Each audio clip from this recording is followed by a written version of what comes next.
Chapter 1922. Poochie. When the tearing sound was clearly heard in the space, thick blood splattered everywhere, and an arm flew into the air before falling to the ground. Lezevim was completely stunned. Looking at the familiar arm that fell in front of him, Lezevim seemed to have lost his soul. He turned his head blankly and looked in the direction of his arm. However, the arm was long gone. Crimson blood continuously flowed out from the cut and dyed Lezevim's body red. Lezevim finally understood. His arm had been cut off. At the same time, an unimaginable pain struck Lezevim's mind. Lezevim's face twisted. Ga-wah dash. In the next moment, a series of painful screams resounded in this space. F***ck. F***ck. F***ck. Lezevim held his broken arm and screamed. He raised his head hysterically and stared ahead with his bloodshot eyes. There, Noah slowly retracted his arm that fluctuated with rich divine power and laughed. Is this all you've got after losing your helper? There was sarcasm and disappointment in the laughter. The sarcasm was, of course, directed at Lezevim's unbearable performance.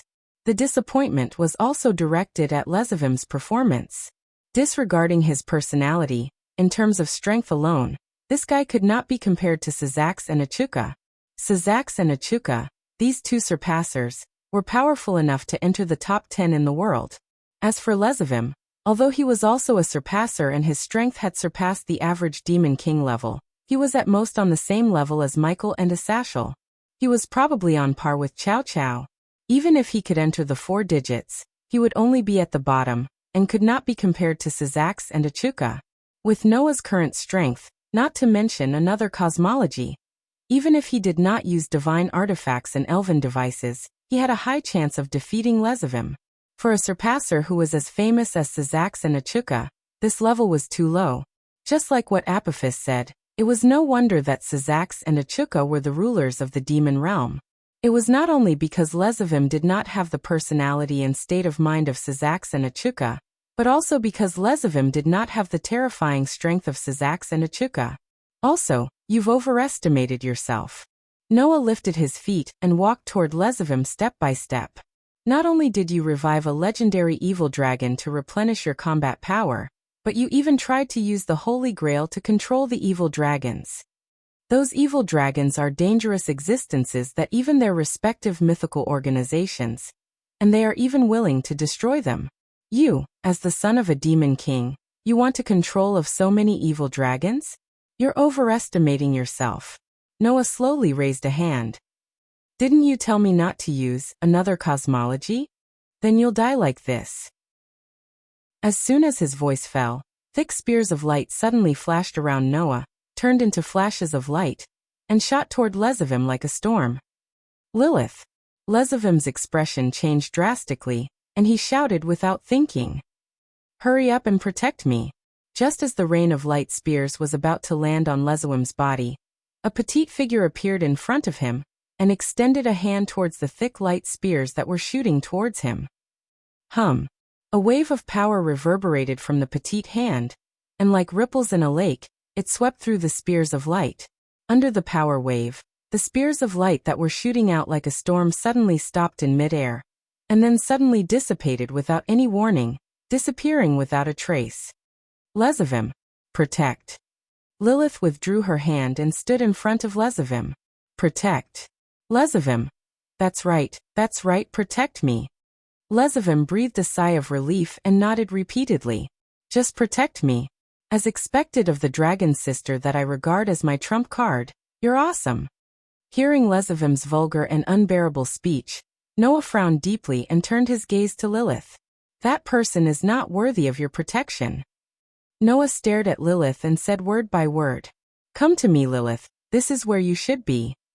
Lilith blinked and suddenly hesitated. F***ck. What are you hesitating for? Lezevim said in exasperation. Don't hesitate. It's your job to protect me. It's the meaning of your birth. If you don't protect me, then there's no need for you to exist. Protect.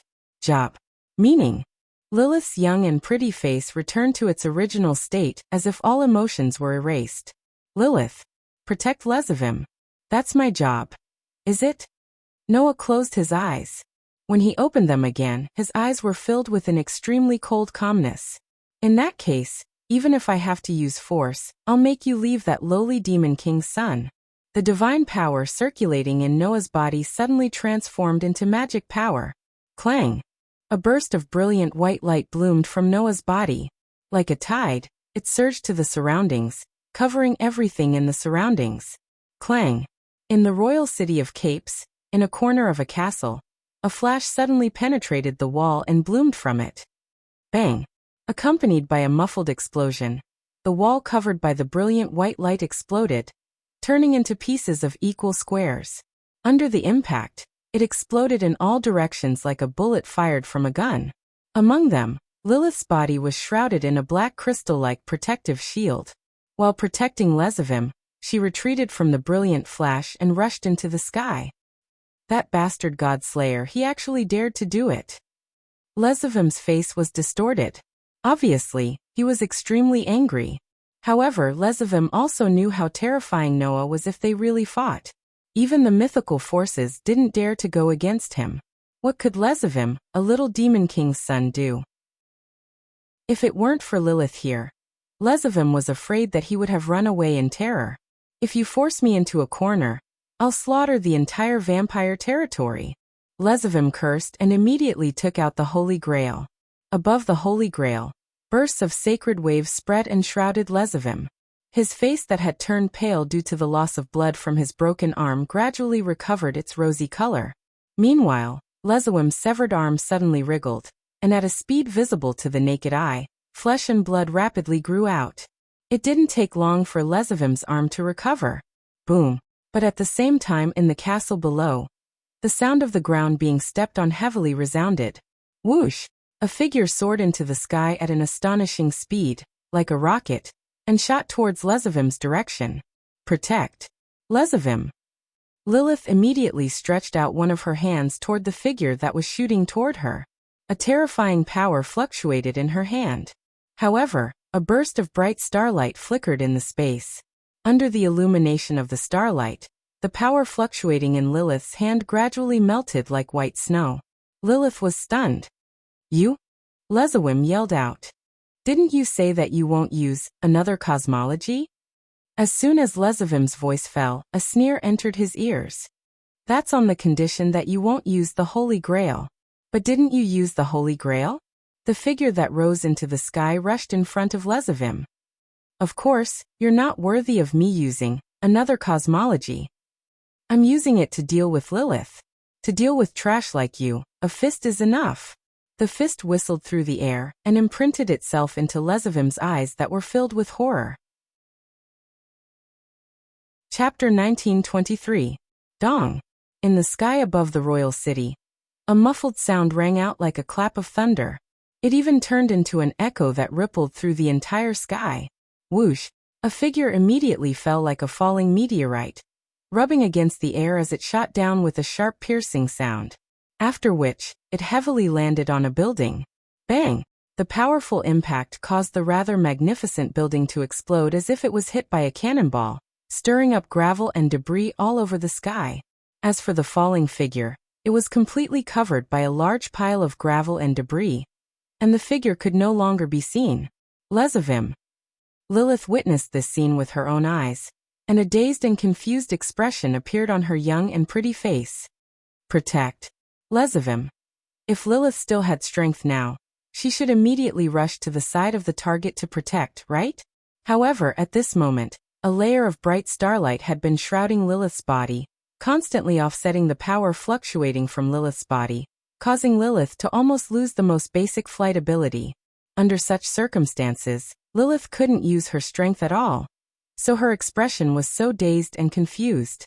However, at this moment when Lilith was at a loss and confused, a hand quietly stretched out and embraced her. I'm sorry, Lilith. Please behave yourself for the time being. With Lilith in his arms, Noah lowered his gaze and looked at the shattered and collapsed building below. After this is over, I'll take you to see the other you. The other Lilith. The other Lilith. Lilith raised her small head, looked at Noah, and finally quieted down after muttering a few times. Noah breathed a sigh of relief. No matter what, at least he had to deal with Lilith first. This little girl who is more ignorant and innocent than Orpheus. If she continues to follow a bastard like Lesavim, no matter who it is, they will go crazy, right? Fortunately, Lilith didn't seem to be controlled by Lesavim. She was just like Orpheus in the past, being used in a state of ignorance. So, as long as he got her back, everything would be fine. Of course, Lilith was the half-body of the dragon god created by Lesavim with half of Orpheus' power. No one knew if that despicable guy, Lesavim, would leave any backup plan on Lilith. With this in mind, Noah fully activated the power of Avesta, and let the power of another cosmology directly wrap around Lilith, constantly offsetting Lilith's power. In this way, even if Lesavim left any backup plan on Lilith, without power, it couldn't be used. Although Noah could not use the power of another cosmology on other objects because of the activation effect, in this situation, Noah could not use the power of another cosmology on other objects. However, if the opponent was Lesavim, as mentioned earlier, it wouldn't be a big deal even if he didn't use another cosmology. Compared to Lesavim, Lilith's power, Lilith Bang. At this time, in the center of the ruins below, 12 huge black pillars suddenly sprang out. Like a windmill, they stirred up the surrounding rubble, causing a violent shock wave, causing the area that was filled with rubble to be cleared in an instant. In the center of the 12 huge black pillars, Lesavim, who was covered in blood, stood up shakily, letting the 12 huge black pillars stretch out and retract behind him. The bodies of the 12 huge black pillars were 12 pitch-black wings. Like bats, they only belonged to demons. The Jumanli's dependents also had such wings. They were just like the white wings of angels and the black wings of fallen angels. They were characteristics that only belonged to demons. However, among the Jumanli's dependents, even Lyath, who came from a pure-blooded demon family, only had one pair of wings. As for Lesavim, he was like a Sashal and Michael. He had 6 pairs of 12 wings, which meant that he had reached the highest level of demons. From this point of view, Lesavim's noble bloodline that he directly inherited from Lucifer did not go to waste. It was a pity that this son of the demon king, who was the noblest existence in the demon realm, was in a sorry state at this moment. Even if he spread out his 12 wings, he still could not change anything. Clang! The Holy Grail floating around him released holy waves, constantly repairing Lesavim's injured body. As a divine tool that could subvert the principle of life, and even resurrect completely destroyed existences, the ability to heal was just a side effect. In the blink of an eye, the wounds on Lesavim's body were completely healed. Tizzy. Noah could not help but be speechless. Should I really deal with that Holy Grail first? However, Noah was still a little hesitant about making a move on the Holy Grail, because the Holy Grail was not a divine tool that belonged to Lesavim, but it was taken out by Lesavim from the original owner. Taking out the divine tool from the original owner was a technology developed by the fallen angel faction led by Asashel. It was no longer a secret now. However, if the divine tool was taken out, the original owner would die. However, if the divine tool could be put back into the owner's body, then the owner might be able to be resurrected. If the Holy Grail was destroyed, then the owner of the Holy Grail would really die. Of course, the original owner of the Holy Grail was not related to Noah, so Noah did not have to worry at all. But looking at Gasper's reaction to the owner of the Holy Grail before, Noah was sure that if that person really died, then Gasper would probably be in so much pain that he would rather die. Moreover, the divine tool was originally just a kind of power. Even if it was destroyed, it could be repaired. In that case, I can only snatch it. Just as Noah planned to do so and was about to rush in the direction of Lesavim, there was a sudden change. Wonk. A huge burst of magic power turned into a whirlwind-like impact. It suddenly rushed from a distance and swept in the direction of Noah. Noah's figure suddenly paused, and he turned around directly. Facing the violent manna that was sweeping towards him, he extended one of his hands, and a brilliant white light flickered on it. Bang! As soon as the violent magic power that swept in like a whirlwind fell on Noah's hand, it immediately exploded under the effect of magic crush. At the same time, a figure suddenly flashed beside Lesavim. Your Highness Lesavim. Euclid helped Lesavim up. Are you okay? Do I look okay to you? Lezavim pushed Euclid away violently and looked at Noah with a twisted face. Damn Godslayer. Your Highness Lezavim, it seems that we have slightly underestimated the Godslayer. Euclid said in a deep voice. Even all the mythical forces can't do anything to him. It's not enough to deal with him with just this level of preparation. Anyway, the most important thing is the Holy Grail. Let's retreat first. Lezavim suddenly glared at Euclid. Euclid stepped forward without fear, and said this sentence. If we fail here, then everything we've done before will be for naught. Does that not matter?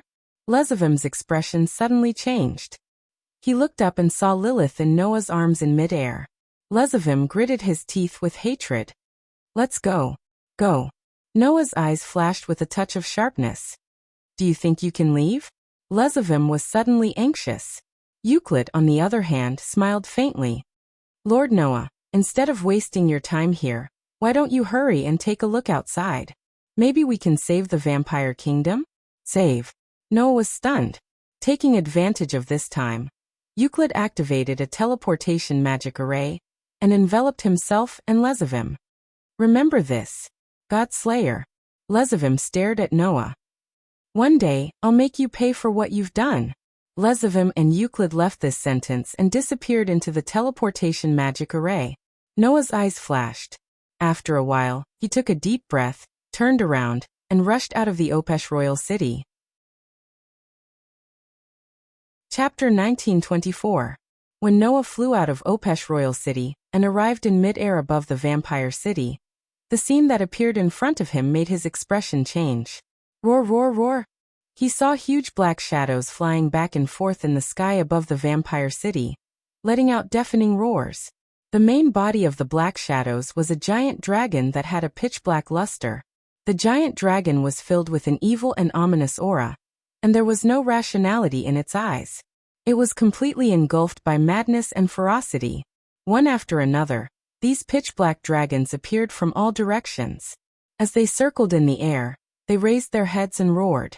Then they spat out scorching flames at the city below. Boom, boom, boom, boom, boom. Accompanied by a series of explosions, the buildings were destroyed by the flames that fell from the sky one after another. They were all set ablaze and turned into ruins in an instant. Dragons! The dragons are here. Run! In the city, the residents of the vampires rushed out of the buildings one after another. They screamed in panic and fled in panic, falling into an unprecedented chaos. Under such circumstances, the pitch-black giant dragons spewed scorching flames at the city below mercilessly, destroying the buildings one by one. It was as if they were the embodiment of destruction and destruction. In the blink of an eye, the entire city turned into a sea of fire. The beautiful snowy scene from before disappeared without a trace under the ravaging of the pitch-black dragons. What's going on? Noah exclaimed in shock. What's going on? Noah wasn't shocked that the vampire city was suffering a disaster. What truly shocked Noah was the huge number of pitch-black dragons. Are those all evil dragons? Noah couldn't believe it. Since when were there so many evil dragons? Compared to the legendary evil dragons like Glendale, Radon, and Nidhogg, the aura of these evil dragons was unbelievably weak, let alone the strongest evil dragons like Klon Kowak, Az Dahaka, and Apophis. However, even if they could not compare to the legendary evil dragons, each of these evil dragons had the strength of an intermediate evil demon. To Noah, this level of power was not much different from nothing, but there were too many of them. Therefore, even though the people living in the city were not normal humans, but vampires, they could only flee in panic under the onslaught of the evil dragons. However, the vampires could not escape the city at all. This was because there was a crystal-like barrier surrounding the city, preventing all vampires and evil dragons from leaving. If this continued, not only would the vampire city be destroyed, but all the vampires here would also die from the evil dragon's breath. At that time, the number of casualties could not be described as heavy. Just as Noah was feeling shocked and puzzled, a figure shot over from afar. Noah immediately looked over and recognized the newcomer. The newcomer was none other than a Satchel.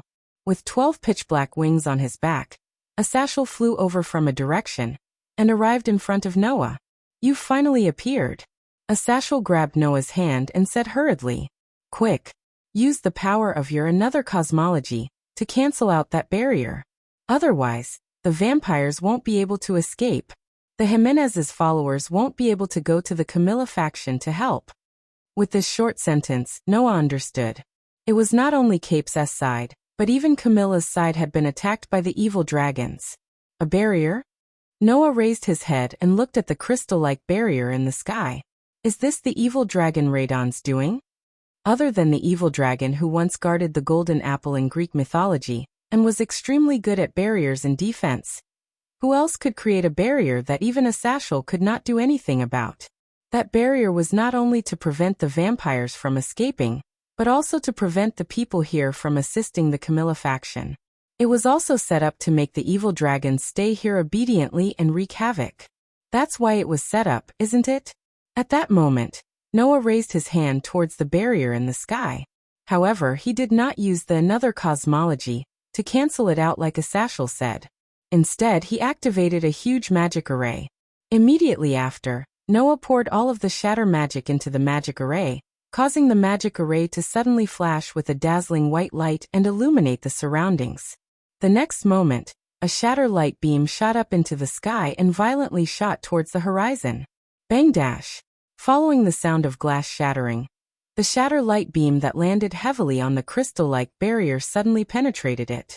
Kacha! Kacha kacha! Immediately, the barrier began to crack. In an instant, the entire barrier was filled with cracks. Bang dash! In the next second, the barrier was completely shattered in the midst of an explosion and disappeared into the sky. Great! Asashel was overjoyed and quickly activated a communication magic array and spoke into it.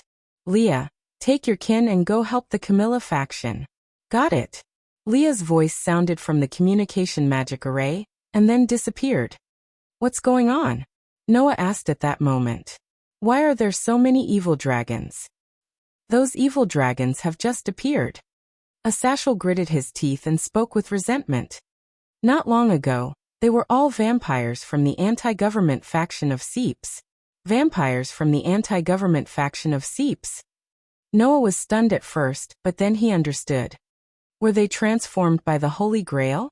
The anti-government faction of Seeps was in cahoots with the Disaster faction, and shared the power of the Holy Grail.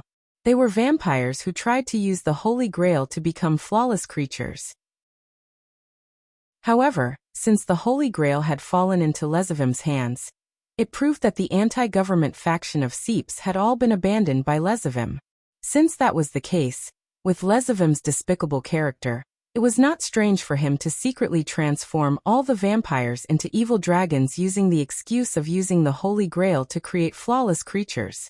Now Euclid had released all the vampires that had been transformed into evil dragons, and let them wreak havoc in his city in order to contain Noah and escape with Lezavim.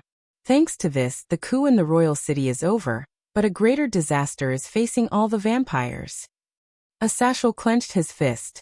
And from the vampires of Seeps, we learned that some vampires on Camilla's side were also tempted by the power of the Holy Grail, and tried to become flawless creatures. Those vampires have probably all turned into evil dragons, and are now wreaking havoc on Camilla's side? That was why Asashel had sent the Jamonli's vassals to save the situation. Looking at Asashel's furious expression, Noah sighed in his heart. Although he was the governor of the fallen angels, and an evil person recorded in the Bible, in reality, Asashel wanted to see peace more than anyone else. The Disaster faction had turned the kingdom of the vampires into a purgatory. This scene fell into Asashel's eyes, so it was natural for him to be angry.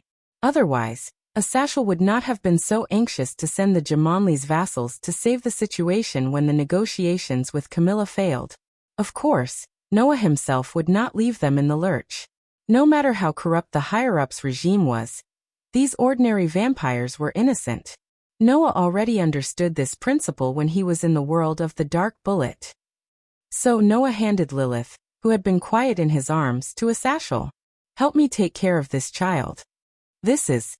Asashel subconsciously took it, but he was stunned by Lilith's appearance. Without giving Asashel time to be surprised, Noah took a step forward, and an amazing magic power rose from his body. Clang! A dazzling light flickered from Noah's body. It was not a soft white light that was as gorgeous as a powder, but a bright golden brilliance. Activate! Noah's voice resounded through the sky. Fairy Law. Chapter 1925. Clang! The dazzling brilliance was like a rising star at dawn. It flickered in the sky above the city that had turned into a sea of fire, illuminating the sky that was still filled with fog. David. What? Asashel, who was the closest to the light source, was caught off guard by the dazzling brilliance. He was shocked and hurriedly raised a hand in front of him to block the dazzling brilliance. However, Asashel sensed a terrifyingly powerful mana rising amidst the dazzling brilliance. Immediately after, the brilliance, which was mixed with a shocking amount of mana, rushed into the sky and into the clouds. Ding dong! With a strange sound that was like the sound of a bell, an extremely exquisite and huge magic array suddenly appeared in the sky. It emitted a dazzling brilliance that illuminated the entire sky. The evil dragons that were wreaking havoc in the vampire city finally noticed the commotion. They were all attracted by it and looked in Noah's direction. However, it was too late to react. Under the exquisite and huge magic array in the sky, Noah's body was bathed in the dazzling brilliance. He clasped his hands together, and a small magic array appeared in his deep, dark eyes. The Fairy Law. Activate! The sound of judgment that shook the space turned into an echo that reverberated in the world. Suddenly, the dazzling brilliance turned into a surging wave that spread in all directions with Noah as the center.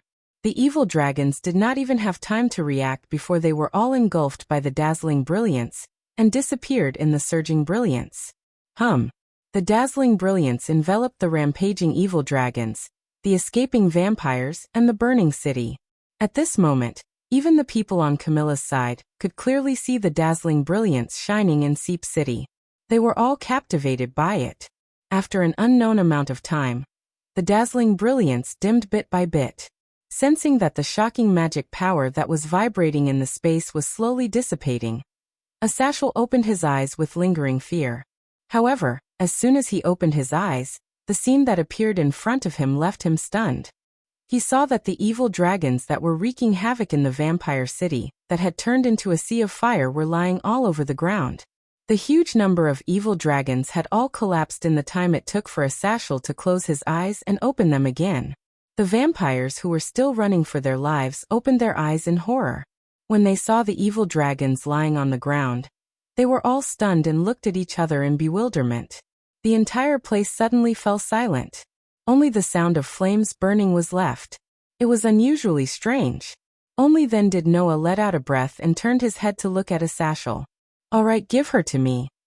"Oh," Asashel responded as if he had lost his train of thought. He subconsciously passed Lilith to Noah. And then he realized what was going on, and his eyes widened. What was that just now? Magic? That's right. Noah nodded as he hugged Lilith, who had been quiet all this while. I didn't expect the magic that I had sealed away for a long time to come in handy at this time. The 3 super spells from the fairy tale had indeed been sealed away by Noah for a long time. That was because the 3 super spells had gradually become useless in Noah's hands. It was not that the 3 super spells were not powerful enough. On the contrary, with the support of Noah's endless mana, the power of the 3 super spells could be said to be astonishingly powerful. Unfortunately, the 3 super spells had a rather fatal flaw. That was, each of them required a certain amount of time to prepare. During that period of time, as Noah's power improved, they became more and more deadly. After all, the stronger Noah's power was, the higher the level of the battle he would be facing. It was often unknown how many rounds could be exchanged in a second in a high-level battle. Using a super spell that required such a long time to prepare was simply an act of suicide. Because of this reason, Makarov and Laxus, who also knew how to use the fairy law, would almost never use this super trial spell in high-level battles unless they had the confidence to kill in one shot and had sufficient time to prepare. Even Makarov and Laxus were like this, let alone Noah. Of course, Makarov and Laxus would not use the fairy law easily. That was also because once this super spell was used, Regardless of whether it was successful or not, it would consume a large amount of mana. Of course, Noah did not have this problem, but his fighting ability was much stronger than Makarov and Lax's. The preparation time of the 3 super spells could be said to be a fatal flaw in his hands. In addition, other than the fairy law, the other 2 super spells also had other fatal flaws. The fairy glitter, a super killing spell, sometimes could not be used in other worlds because of the different positions of the sun, moon, and stars and the situation. Fairy sphere was an absolute defense spell that required a guild member's thoughts to gather its power. In other worlds where there were no guild members, it wouldn't be able to even freeze time. At most, it would be able to form a sturdy protective barrier, coupled with the unavoidable extremely long preparation time. After becoming a godslayer, the 3 super spells were sealed by Noah and could no longer be used. However, while it was not good enough, it was better than bad. Leaving aside the fairy glitter and the fairy sphere, the fairy law was still very useful when it came to mowing the grass. It was just right to use it in such a situation. Don't worry, I only shook their minds. I did not directly destroy their minds, so they only fainted. Noah carried Lilith and flew forward. After that, you can do some research and see if there is a way to restore them. Hearing this, Asashel finally reacted. He looked at Noah with gratitude, and then flew directly to the city below. If Asashel left just like that, the vampires in the city would definitely skin the unconscious evil dragons and pull out their tendons without knowing. So Asashel chose to stay. As for the Camilla faction, naturally, it was left to Noah. With that spell, numbers were meaningless to Noah. On the other side, Noah flew in the direction of the Camilla faction as fast as he could. After a few minutes of flying at full speed, he finally arrived above the Camilla faction. This place had also turned into a sea of fire. The roads, buildings, and environment were all mercilessly destroyed. Not even a trace of it was left. Under the burning of the flames, it gradually turned into ruins. One evil dragon after another soared through the air. Some were destroying the city. Some were chasing the residents. Some were fighting. This part of the world had completely turned into an incomparably tragic battlefield. Seeing this scene, Noah was just about to go forward when he suddenly saw a young girl sitting on the street surrounded by flames. How could this be? Elmine Shelton no longer had the arrogance from before. It was as if she had lost her soul. She looked at her hometown with eyes full of confusion and despair. How could this be? The noble girl who was proud of her bloodline and repeatedly claimed that there were no vampires who denied their way of life in the Camilla faction was now defeated by the cruel reality. What should I do? Elmine Shelton looked at the scene in front of her in despair. What should I do? A voice answered her. What you should do is to hurry and save your hometown, not sit there and watch. Elmine Shelton trembled and quickly raised her head to look at the source of the voice. There, Noah had already turned into a stream of light and rushed forward. Chapter 1926. The fire that spread throughout the vampires' territory lasted until late into the night. It wasn't until the night fell that the flames gradually dimmed and disappeared. Along with the fire, the residences of the 2 major vampires, Sypesh and Camilla, also disappeared. Looking at the streets and the city that had been completely turned into ruins, as if it had been attacked by artillery fire, and the charred remains of buildings everywhere, the Jamanli's kin fell into silence. How pitiful! Asashel looked around and sighed. This way, the vampires will have to live a hard life until everything is restored to its original state. After all, vampires were residents of the dark, and most of them were nocturnal creatures that could not be directly exposed to sunlight. Now that their residences had been turned into ruins, if they did not find a place to hide from the sun and settle down, the vampires would basically be doomed even if the evil dragons did not attack them. Moreover, the vampires had not been in contact with the outside world all this while, and had been hiding in their own residences and being complacent. Now that their residences had been destroyed, and because they had no contact with the outside world, the situation they faced was more difficult than imagined. If we lack resources for reconstruction, I can go back and talk to my father, Lyeth said. Maybe he can help. No need, I will ask for help from the major factions. A Sashal scratched his head. Let the major factions bleed a little, and provide some resources, so that the reconstruction work can go smoothly. Lyeth nodded and did not say anything else. In fact, Noah was also present. Seeing that Asashel and Lyeth had decided on the next course of action in a few words, Noah shrugged and spoke to Asashel. Looks like we should put the peace talks aside for the time being. Yeah, Asashel said helplessly. King Saipesh was seriously injured because of the coup and is still in a coma. However, Queen Camilla is probably in a terrible fix because of the evil dragon's attack, and has no time to participate in our peace talks with Saipesh. That's a blessing in disguise, isn't it? What about the vampires that were transformed into evil dragons? Noah asked. Has everything been arranged? I've already ordered my subordinates to capture all of those evil dragons. All that's left is to research them. Arthashel's eyes were filled with the excitement and happiness of a stubborn scientist. A creature transformed from the power of the god's destruction tool. If I study it properly, it might be able to improve my artificial god's artifact. Hearing this, Noah's body trembled, and he silently mourned for those fellows in his heart. Hopefully, they would not be dissected for research. However, even if they were dissected for research, those guys only had themselves to blame. Who asked those fellows to be in cahoots with the massive calamity? In the end, they were used and abandoned, turning into that ghastly appearance? He could only pray for the best. At this time, a young noble girl with 2 attendants slowly walked towards them. Everyone's gazes immediately turned to look at the newcomer. The newcomer was Elmaine Shelton. At this moment, the previously domineering and even somewhat condescending vampire girl no longer had her previous arrogance. She was like an injured little animal that had just recovered, but was still a little weak. She came in front of everyone, lifted her skirt, and bowed. I, on behalf of Queen Camilla, would like to express my gratitude to everyone for their help today. Looking at Elmaine Shelton's somewhat tired and weak expression, the group of Jamonli's followers looked at each other, then turned their gazes to Noah and Arthashel.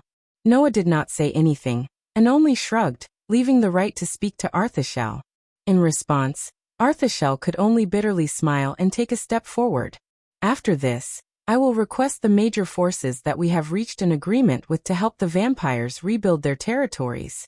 If there's anything you need help with, don't hesitate to ask. Hearing this, Elmaine Shelton did not show any signs of gratitude. Instead, she lowered her head and remained silent. The atmosphere suddenly became a little strange. Everyone suddenly looked at each other, not understanding what was going on. Just as Arthashel frowned and was about to speak again, Elmaine Shelton suddenly asked, "Our negotiations with you have already broken down. Even if you're not enemies, you're definitely not friends. If that's the case, why would you want to help us? Not only did you save us, but you also intend to help us rebuild?" Arthashel and the Jamonli's followers were all stunned. On the other hand, Elmaine Sheridan shifted his gaze to Noah, and said in an extremely complicated tone, "Lord Noah, you're very powerful. We've all seen it. Even the evil dragon army that the entire vampire race is helpless against is as fragile as a piece of paper in your hands. If you're so powerful, if you really want to force us to reach an agreement, you have plenty of means to achieve your goal. Why didn't you do that, but instead went through the trouble of coming to the vampire kingdom, and going through so much trouble to negotiate with the vampires?" From Elmaine Shelton's tone, Noah not only heard the complicated emotions, but also a kind of confusion. Presumably, the destruction of her home, and the betrayal of her companions, should have brought a lot of blows to this prideful vampire girl, right? As a result, Elmaine Shelton no longer had the arrogance and haughtiness from before. Instead, he noticed some details and problems that he hadn't noticed before. That was Noah's approach and attitude. That was why Elmaine Shelton asked this question. Noah raised his eyes and met Elmaine Sherstein's gaze. After a long while he faintly said, "Don't worry about it. Because what we're after is peace." Hearing Zhang Tai's words, Elmaine Shelton's eyes rippled as he became completely speechless. That's right. Because what Noah was after was peace. Since he was after peace, there was no reason to force it. Even before, in front of the major mythical forces, Noah only chose to show his power. Whether or not to conclude a peace treaty was up to the mythical forces themselves to decide, and there was no coercion. Otherwise, if Noah really wanted to use forceful means to force the major forces to conclude a peace treaty, with the power of another cosmology, it was simply something that could be done easily. However, was such a forced peace really peace? That was just moving the battle on the surface to the dark. Not only was there no benefit, but there were only disadvantages, right? Noah would not do that kind of superficial work and lose the big picture for the small. And Noah's words also made Athathiel and the people of Jimenez's family look at each other and smile. Just like what teacher Noah said, what we're after is peace, not war, Liath said softly. Even if the negotiations break down, we won't leave your country in the lurch. Of course, what we hope to see is world peace, not just the safety of a single race. World peace cannot be achieved without a single person. Asashel looked at Elmain Shelton. So we also hope that the vampires can become our partners and work with us to maintain this peace. Elmain Shelton's gaze swept over everyone. Seeing that there wasn't a trace of hypocrisy on their faces, he fell into silence once again. However, the perplexed expression on Elmain Shelton's face disappeared little by little. I truly feel everyone's sincerity. For the first time, Elmain Shelton showed a smile from the bottom of his heart. I will mention the peace treaty to Queen Camilla again, and let her reconsider. Athathiel and the people of Jimenez's family suddenly laughed, extremely happy. The corners of Noah's mouth could not help but curl up slightly, and his heart was suddenly enlightened. I hope that one day I can sit at the negotiating table with all of you again, and have a detailed discussion. Elmain Shelton bowed. I also hope that one day I can usher in real-world peace with all of you. Everyone nodded with a smile. In the night sky, stars began to appear one after another. They shone brightly, bringing light and hope to the boundless darkness. Chapter 1927. Due to the coup d'état between the government and anti-government factions, the Seeps royal city, where the Seeps king lived, had become dilapidated and riddled with holes. There were traces of battle everywhere. Noah walked through the corridors that he had passed during the day, and he could see vampires bustling around him. The big commotion during the day had made the residents of the entire vampiric kingdom recognize Noah, the God Slayer. Therefore, along the way, every vampire would lower their heads and bow to Noah. Their expressions were very respectful, and even a little fearful.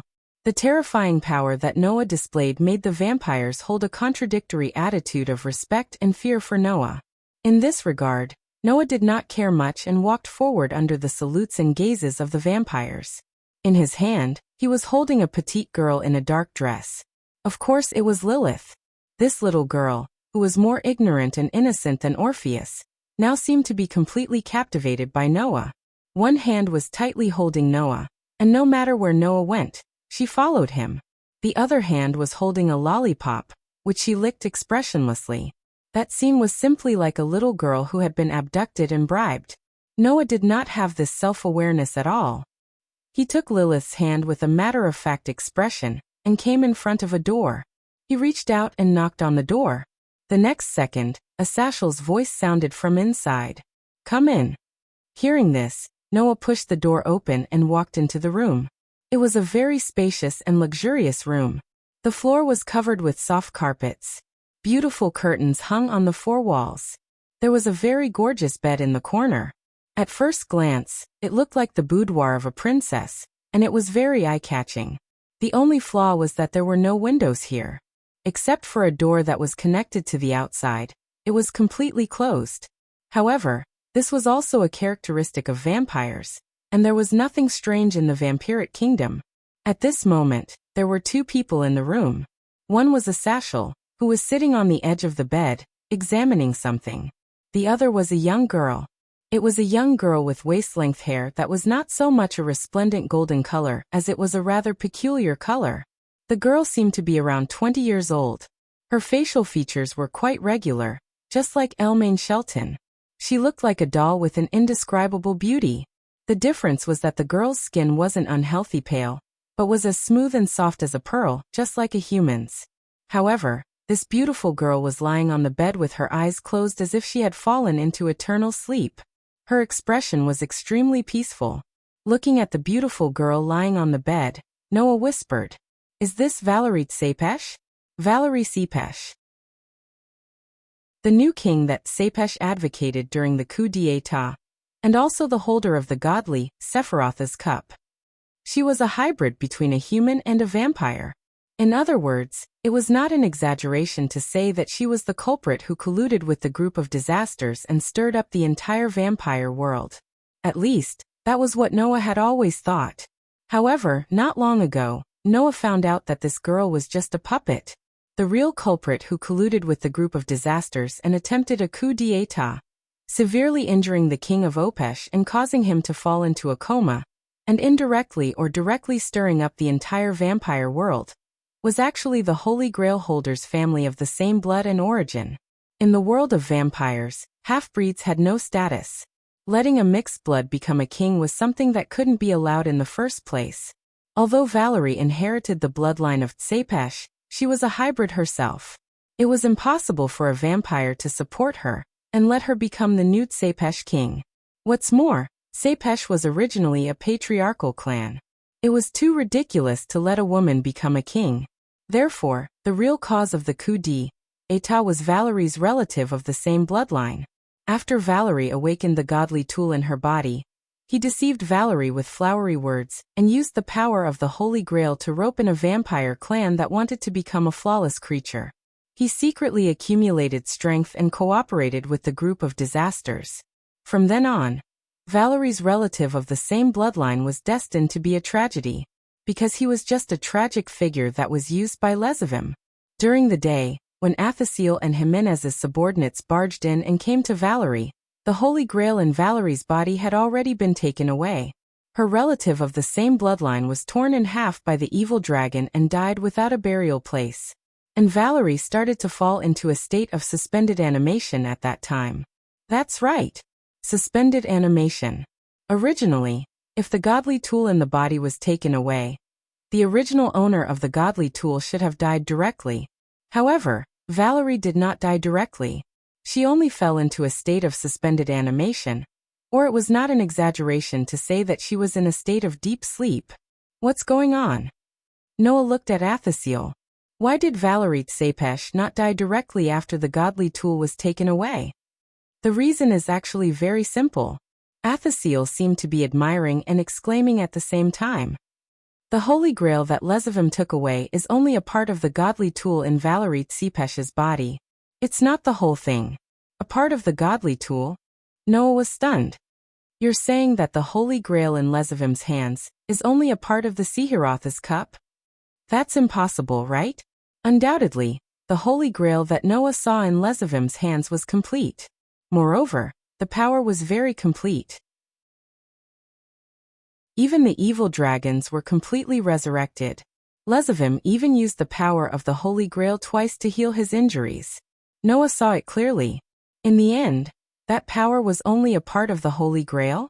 How was that possible? I thought it was impossible at first, but after carefully examining Valerie Tsepesh's body, I confirmed it. Athasiel met Noah's gaze and said word by word. There is not only one Holy Grail in Valerie Tsepesh's body, but there are a total of 3. They are the godly tools that have become subspecies since they were awakened. Subspecies? Noah completely understood. Valerie Tsepesh's Holy Grail had mutated. It became a subspecies. It was not a subspecies of the Forbidden Hand, but a subspecies of the artifact itself. Just like how a divine artifact might have a subspecies of Forbidden Hand that was completely different from the original Forbidden Hand. Some divine artifacts might also mutate and become a divine artifact that was pulls apart from the original artifact. That was the subspecies of the artifact itself. However, the probability of the latter subspecies appearing was much lower than the former subspecies. So far, there had not been more than 10 cases of subspecies appearing. As for the godly tool subspecies, it was almost unprecedented. The probability of its appearance was frighteningly low. In the end, there was only one here? I don't know if the person in charge knows about this. Only one of the 3 Holy Grails in Valerie Tsepesh's body was taken away. The remaining two still exist in her body, so the holder of the Holy Grail didn't die directly. Athasiel glanced in Valerie's direction. However, even if only a part of the artifact is taken out, it will greatly affect the holder. If the Holy Grail that was taken away is not found and reimplanted in her body, the little girl will probably never wake up. Hearing Athasiel's words, Noah fell into silence. Find the Holy Grail that was taken away? That was easier said than done. I've heard. Athasiel's expression became serious, and there was even a faint trace of resentment. The person currently leading the disaster squad is that bastard Lyran, right? That's right. Noah nodded. It's that surpasser who is as famous as Syzax and Achuka. However, this statement is too exaggerated. Wasn't it? Compared to Syzax and Achuka, Lezavim's strength was really far inferior. In this regard, Athasiel said this. Surpasser refers to surpassing in terms of race, not power. Although that bastard Lyran is much weaker than Syzax and Achuka, he also has abnormal abilities. Chapter 1928. It was not without reason that Lezavim was called a surpasser. Lezavim's strength was not good, but that was only from Noah's point of view. As well as when compared to Syzax and Achuka, the two foul existences. In fact, from an objective point of view, Lezavim was definitely worthy of the title of surpasser. First of all, Lezavim was the son of the demon king Lucifer and the mother of demons Lilith. His bloodline had already surpassed the category of demons. Even his demon wings had the highest grade of 12 pieces, which was the best among demons. Secondly, although Lezavim's strength was far from that of Syzax and Achuka, he was also beyond the level of the demon king. Even Asashel might not be his opponent. Therefore, whether it was in terms of bloodline or strength, Lezavim was worthy of the title of a surpasser. Most importantly, those who were known as surpassers all had extraordinary powers that demons could not possess. Syzax and Achuka were shown in terms of absolute strength. Lezavim was shown in terms of ability. The artifact is nullified. Any power, characteristics, and effects produced by the artifact are ineffective. As long as it is the power of the artifact, it cannot cause any harm, Asashel said. That man has such an ability that can nullify the power created by the God of the Bible, which is beyond the reach of the various mythical forces. This is what makes that guy special. Nullification of the artifact? Noah was slightly stunned. Lezavim still has such an ability? You didn't use the artifact when you fought with him, right? Asashel seemed to understand something. It's natural that you don't know. That ability is only effective on the artifact. If you didn't use the artifact, you naturally wouldn't have seen it.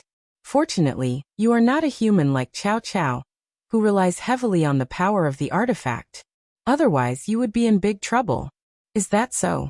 Noah looked at Asashel. What if it was an artificial artifact created by you? My artificial artifact. Arthashel did not expect Noah to ask such a question. He hesitated for a moment before shaking his head. It shouldn't work either. After all, my artificial divine artifact is a replica of a divine artifact. Since Lezavim's divine artifact is ineffective, and even the original can work, there's no reason why the replica won't work, right? That's true. Noah nodded, but then he remembered something. That's not right. If that guy had the ability to nullify divine equipment, then how could he make the Holy Grail work on him? Could it be that the ability could be controlled by oneself? But that's not right, is it? Noah couldn't help but recall a detail that he had overlooked before. When Lezavim took out the Holy Grail, he didn't touch it at all. Instead, he let the Holy Grail float in his palm or float around him. Did that mean that even Lezavim himself couldn't control that ability? Was it the type that would always be in effect? Once Lezavim touched the Holy Grail would stop functioning? But if that was the case, how could the Holy Grail work on Lezavim? Just as Noah was extremely puzzled, Draeger's voice sounded in Noah's mind. I think that the divine artifact nullification ability should be similar to a defensive mechanism. It can nullify the power of the divine artifact when it comes into contact with the son of the Demon King. But it can't nullify the targeted ability, right? What does that mean? The Holy Grail is a power that directly affects life. The target of the ability is life, not an individual. That's why it can go through the divine artifact nullification and work on Lezavim, Draeger explained. In other words, as long as it goes through the divine artifact nullification defense, then the divine artifact nullification can work on Lezavim. The Holy Grail directly targets life, so it doesn't need to come into contact with the divine artifact nullification defense. Draeger's words made Noah raise his eyebrows, and the corner of his mouth slowly rose. Defense? If that's the case, that's right. Draeger confirmed Noah's thoughts. If you use the third ability of the gauntlet, which can penetrate defense, then the son of the Demon King's divine artifact nullification won't be a problem. In other words, even the strongest ability that Lezavim was so proud of would not work on Noah. If there was another chance to fight, then Noah would definitely be able to give Lezavim a big surprise. At this time, Asashel said to Noah again. However, the most terrifying thing about Lezavim is not his strength, but his malice. That guy is a real bastard, and I'm sure you've seen it. Even Wally hates him, and has always wanted to kill him. I'm worried that, with that guy's level of bastard, after he gets the Holy Grail, he won't just use it to revive the evil dragon and increase his combat power.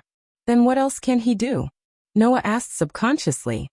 Could it be that there's still a terrifying existence that can be revived? I'm not sure, but I'll let the major forces investigate, Asashel said with a very serious tone. I have a feeling that the real crisis is coming. Noah narrowed his eyes slightly and nodded slowly. After that, Asashel said that he would bring Valerie back to the underworld and let the demons, angels, and fallen angels protect her. He would definitely not let the other two holy grails in her body be used by people with evil intentions. Moreover, King Kaipesh had already awakened, and Queen Camilla also expressed her willingness to have another discussion. When the vampires were done dealing with the aftermath, they would sit at the negotiating table with the two major forces, Kaipesh and Camilla, to promote this time's peace talks. With the existence of the grace of saving the vampiric world, as well as the common enemy that destroyed their home, as well as the promise of the major forces to assist in the reconstruction of the vampiric world in the near future, it was believed that the matter of the peace negotiation could be considered to be completed. In view of this, Noah's group had to continue staying here for a while. Noah had no objections to this. As for the school, Song was in charge, so there was nothing to worry about. As for the family, Orpheus also had Aster and Athena to accompany him. Although there were some parts that were worrying, with Athena, the former goddess of wisdom, there shouldn't be any problems. The rest was the matter here. After exchanging opinions and plans with Asashel, Noah brought Lilith out of Valerie's room. As soon as he came out, Noah met someone. Gasper. Noah was surprised for a moment, and immediately understood. Are you here to see Valerie? Yes. Gasper's expression seemed a little sad. Although Valerie will be transferred to the underworld soon, I'm still a little worried. Gasper's worry was not without reason, because Gasper and Valerie were childhood sweethearts. They grew up together and suffered the contempt and disdain of the pure-blooded vampires toward the mixed bloods. They supported each other in their dark lives. That was the reason why Gasper had reacted so strongly to Valerie's name. It was said that the reason Gasper was able to escape from the vampire's territory and meet Leah was because of Valerie's help. Under such circumstances, it was naturally impossible for Gasper not to have a reaction to Valerie's name. After learning about this, Noah was also glad that he did not directly destroy the Holy Grail when facing Lezavim. Otherwise, this timid student of his would probably hate him for the rest of his life. Asashel is helping Valerie with her examination. It should be over soon. Noah patted Gasper's shoulder. You can go in directly. Got it. Gasper quickly responded and walked past Noah. Just as he was about to enter the room, he suddenly stopped and looked in Noah's direction with hesitation in his eyes. Seeing this, Noah seemed to have seen through Gasper's thoughts and said, "Don't worry. If there's a chance, I'll take the Holy Grail back." Gasper's spirits were lifted, and he bowed deeply to Noah before entering the room. Noah suddenly smiled. Suddenly, two panicked voices were heard again. "Teacher! Lord Noah!" They saw Gasper's family member, Laybell, and Valerie's team member, Luffy, running over at the same time with a panicked expression, and called out, "Oh no! The two cats are about to fight again." Noah was completely stunned. Chapter 1929. When Noah was led into a room by Labelle and Luffy, the tense atmosphere in the air immediately caught his attention. In the room, a pair of cat sisters were looking at each other. Ugh! Kitten's body tensed up as she stared at her sister with an extremely vigilant and stern gaze. It was as if she could pounce on her sister at any moment, just like an enraged house cat. Meow! Black Song had an incomparably flirtatious smile on her beautiful face. Seeing her sister staring at her with vigilance and sternness, she was completely indifferent. She was like an evil wild cat. The pair of cat sisters did not speak at all. They only looked at each other, but their expressions were completely different. Even their temperaments were as different as heaven and earth. Those who did not know would definitely not think that these two cats were sisters, right? Sensing the tense atmosphere between Kitten and Black Song, Labelle and Luffy timidly hid behind Noah. They grabbed onto Noah's clothes and poked their heads out to look at the sisters looking at each other. Noah also rubbed his forehead as he felt a headache coming on. He asked in a low voice, "How did this happen?" I don't know either." Labelle subconsciously lowered her voice and answered, "I just wanted to find Kitten to eat something together, but when I found Kitten, it was already like this." It was worth mentioning here that Kitten and Labelle's relationship was exceptionally good. Even though Little Kitten seemed to dislike Little Kitten when she first became a member of the Jimmins, quarreling with Little Kitten every day, but as the saying goes, the more you quarrel, the more you develop feelings for each other. Now Kitten and Labelle's relationship was so good that they stuck together every day. Although everyone in Jimengli's household had a good relationship with each other, there was still a difference in the order of precedence. For example, Leah's and Junai's relationship was so good that they were like sisters. They were not like master and servant at all.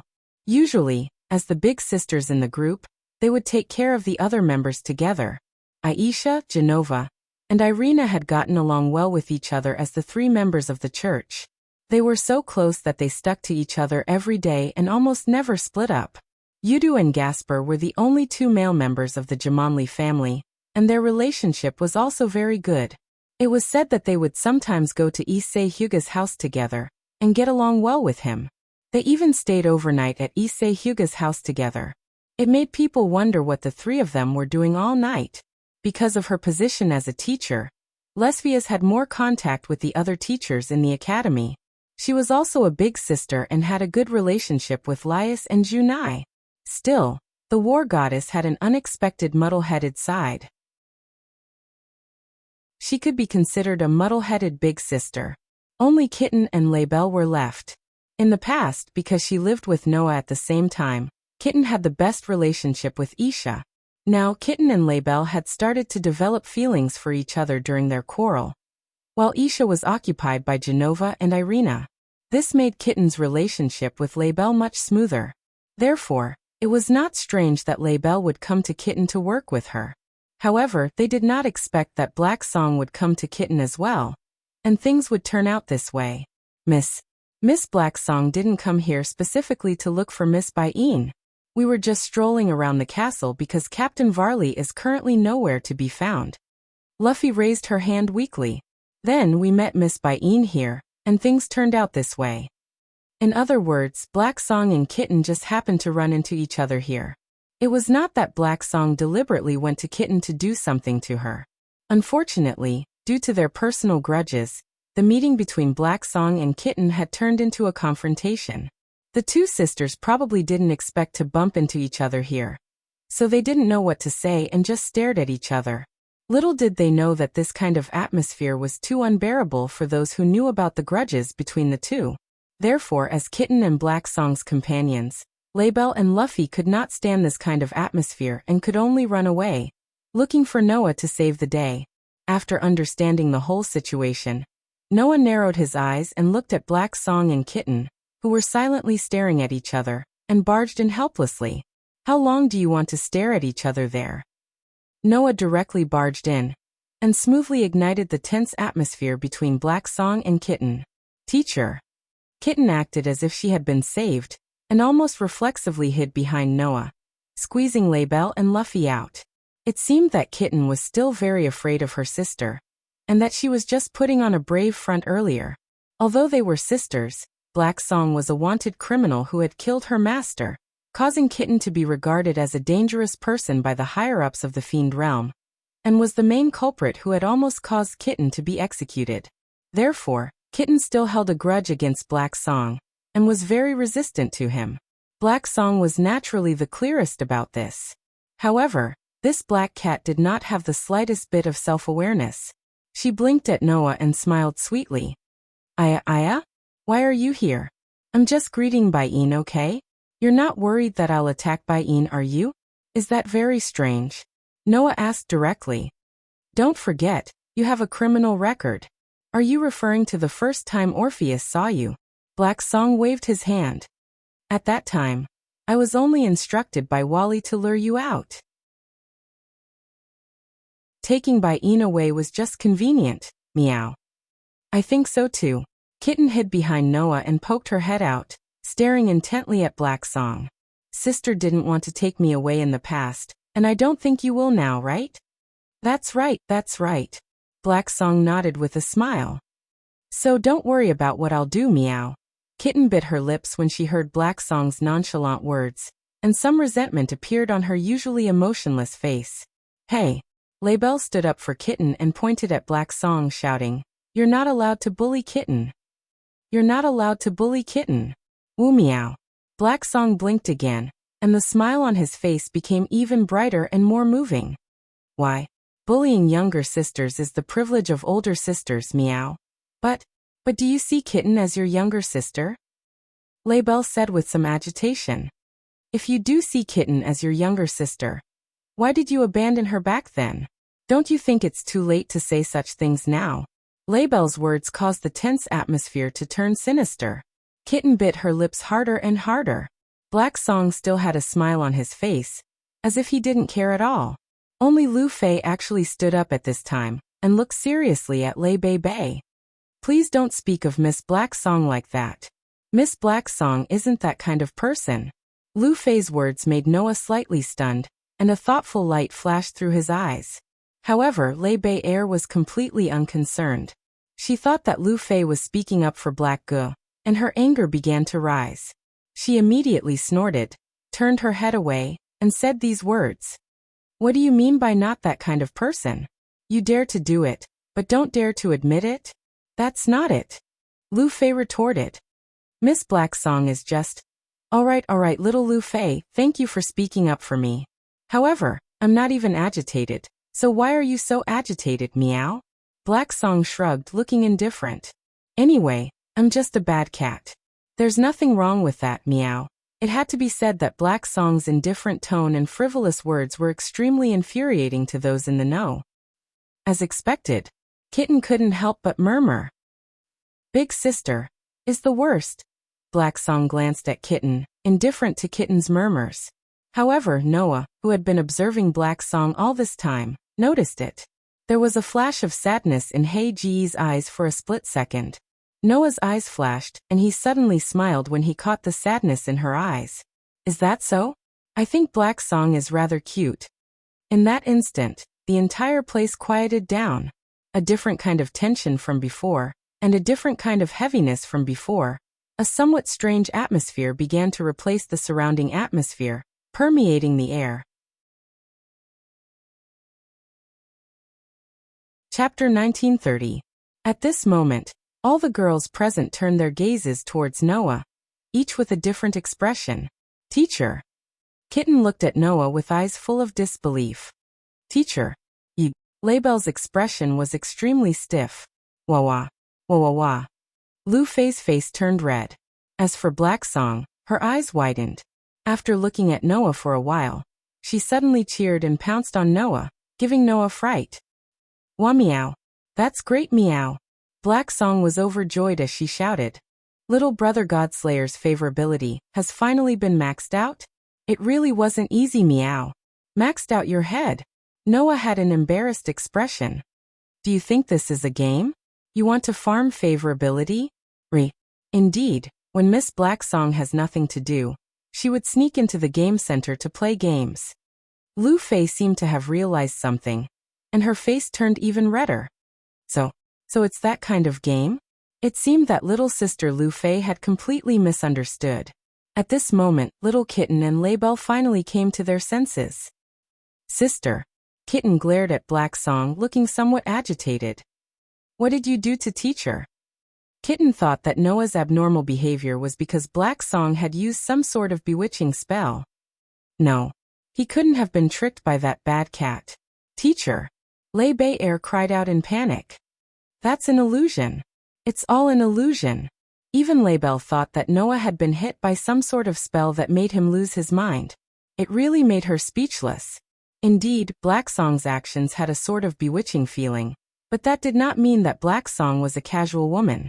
In fact, not only did Blacksong keep her chastity, she definitely would not use any sort of bewitching spell.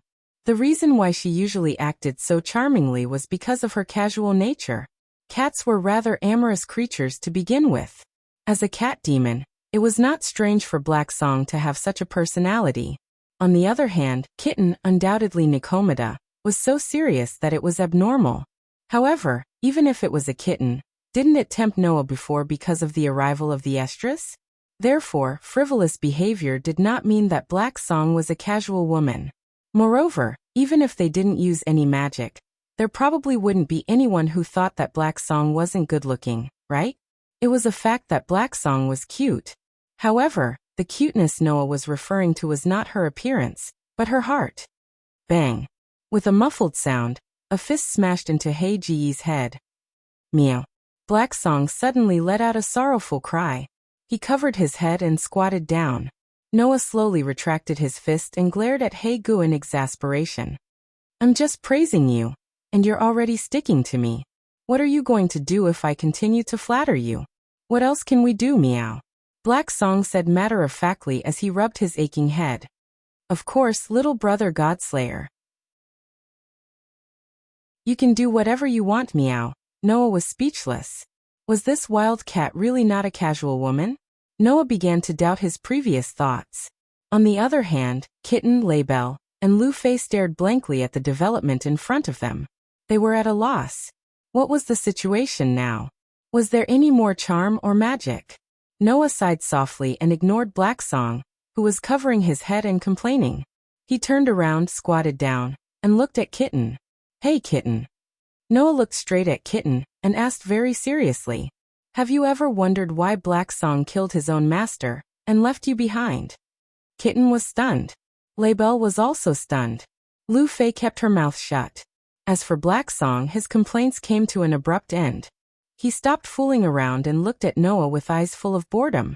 I say, little brother Godslayer, don't tell me you're also planning to intervene in the matter between me and Bai-in? Are you trying to say that I'm meddling in other people's business? Noah glanced at Blacksong. That might be true for you, but for me, Kitten's business is my business. I don't only care about your business, but also Kitten's business. If you want to protest, then blame your parents. Why did they make you two sisters? Blacksong was immediately speechless. Kitten, on the other hand, calmed down. She glanced at the silent Blacksong, and then lowered her head. She could not help but speak. I hate Big Sister. It wouldn't be an exaggeration to say that I hate her. No matter what reason Big Sister had back then, she abandoned me. That is the truth. That's right. No matter what reason she had. It was the truth that Blacksong had abandoned Kitten. Moreover, isn't the reason why that cat killed her master very clear? Label said angrily. Because her talent was too strong. She began to stand out after being reincarnated as a demon. In the blink of an eye, she surpassed her master and was immersed in her own power, unable to extricate herself. In the end, she was unwilling to be controlled by a master who was weaker than her. She killed her master and escaped. I've seen many such outliers. Basically, those who killed their own masters and became stray demons had fallen for similar reasons. Therefore, in the eyes of Kitten, Label, and the others, Blacksong's betrayal was not something to be doubted, right? However, Noah still wanted to say something. Indeed, there are many people who are immersed in their own power, unable to extricate themselves. But do you think Black Song is like that? Hearing this, Kitten and Label both looked in Hei Ji's direction, only to receive a malicious smile from Hei Gu. I also like the feeling of gaining power, Black Song said with a smile. Not only gaining power, but I also like the feeling of fighting with power. Otherwise, I wouldn't have joined the disaster group and Wally's team. This was the truth. In Wally's team, apart from Luffy, the others were probably all battle maniacs. They were completely unable to settle down, which was why they were attracted to Wally and moved together with him. Even if they were wanted by both orthodox mythological organizations and terrorist villains at the same time, they followed Wally without complaint and fought all the way. However, liking to fight doesn't mean that you're an evil person. Having great power doesn't mean that you'll be devoured, Noah said lightly. Otherwise, I'd be the greatest evil in this world. Everyone was speechless. Thinking about it carefully, among the people present, the one who was most likely to be immersed in power was Noah. Noah was only a weak human, but he had a terrifying power that was almost invincible in the world. Even if all the Asura gods and Buddhas of the mythological organizations combined, they would definitely not be able to defeat him. He was completely capable of doing whatever he wanted in this world. If Noah really wanted to, he could kill all the humans and capture all the races. That was absolutely possible. How did it feel to have a god lick your toes? Did you feel superior when you let the Demon King drink the water that you washed your feet with? Taking in all the famous goddesses, female demons, and female angels of all races as his own. Living a life of pleasure every night. And doing whatever he wanted every day. For a human, was there any temptation? And if Noah really wanted to do all these, who dared to say that Noah couldn't do it? Who dared to say that they could stop him? No one. No one could stop Noah. As mentioned before, Noah could do whatever he wanted. However, Noah wouldn't do that. The real evil is not the behavior, but the heart of a person. Noah said indifferently. What you see and hear may be false, but your heart won't lie. With that said, Noah looked at Kitten and asked, You and Black Song have depended on each other since you were young and grew up together. Ask yourself, is the sister who grew up with you the kind of person who would be so immersed in power that she would ignore you and even abandon you? Kitten opened her mouth, but her voice was so hoarse that it shocked her. Noah looked at Black Song again and said, Ask your heart too. Do you really think that it doesn't matter how Kitten sees you? Black Song lowered his head and fell silent. I think that in this world, there's nothing more worth protecting than family. Noah sighed. It's not impossible to break off the relationship, but it's not that easy to repair it. So I think that you two sisters should have a good chat. Otherwise, under the threat of the group of disasters, who knows when you'll be separated by life and death. By then it'll be too late to regret it. Kitten and Black Song looked at each other, and there was an indescribable wave in their eyes. The entire place returned to silence once again. However, the atmosphere this time was not tense, nor was it heavy, nor was it strange. There was only a hint of sadness. Looking at the silent Kitten and Hei Gu, Noah stood up, looked at Labelle and Luffy, and spoke softly. He said softly, Let's go out and let the two sisters have a good chat. Luffy nodded without any objections. Labelle no longer objected and nodded with a complicated expression. Just like that, Noah brought Labelle and Luffy out of the room and closed the door. The two sisters were left alone. They looked at each other and did not speak for a long time. However, this silence did not last for long. Sister. Kitten's voice was somewhat sobbing. Please tell me the truth from back then. Hearing this, Black Song understood. He could not escape. Chapter 1931. After retreating from the room where the two sisters were, Luffy immediately closed the door, letting the soft sound of the door closing echo in the corridor. Seeing the door mercilessly close, Labelle still seemed somewhat worried. Hey teacher. Labelle worriedly said. Is there really no problem? What problem could there be? Noah shrugged. Don't tell me Black Song will eat Kitten? If she really wanted to do that, she wouldn't have waited until now, right? But I'm still a little worried. Labelle could not help but say this, turning her head to ask Luffy. Why would Kitten's elder sister want to kill her own master? Hearing Label's question, Lu Fei fell silent. After hesitating for a while, she sighed.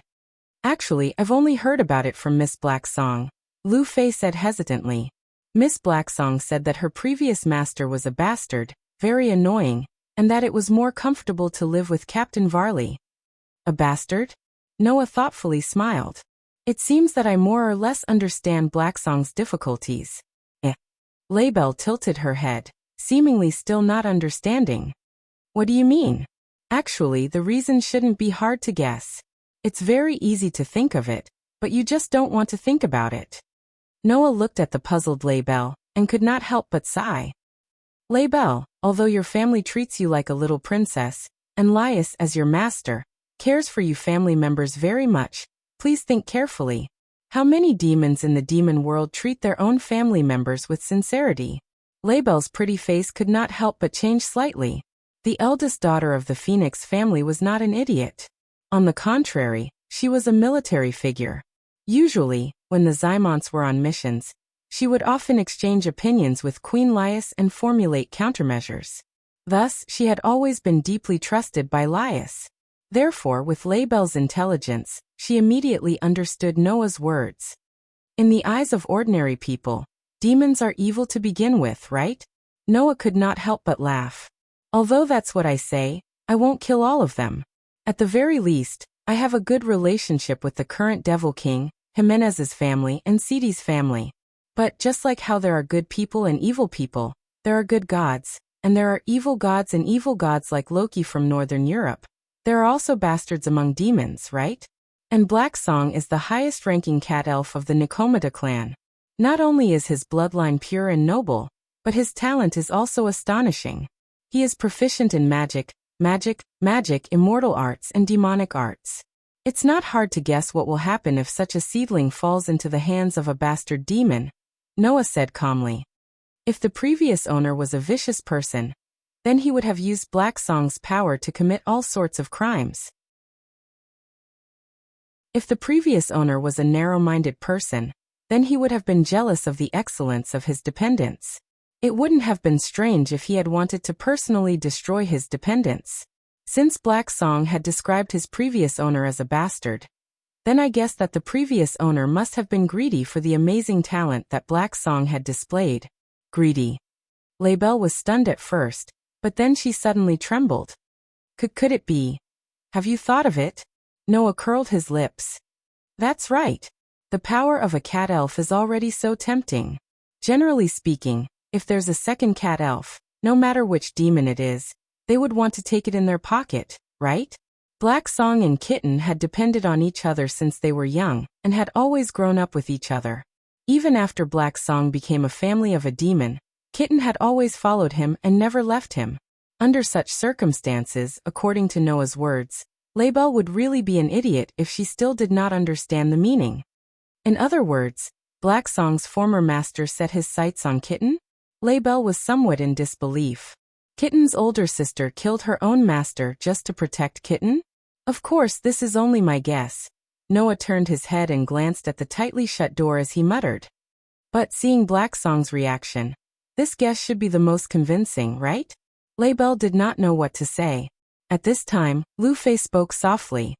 Once, Miss Blacksong encountered a strong enemy. Although she defeated her opponent in the end, she was heavily injured. Even I was frightened, but she did not care at all.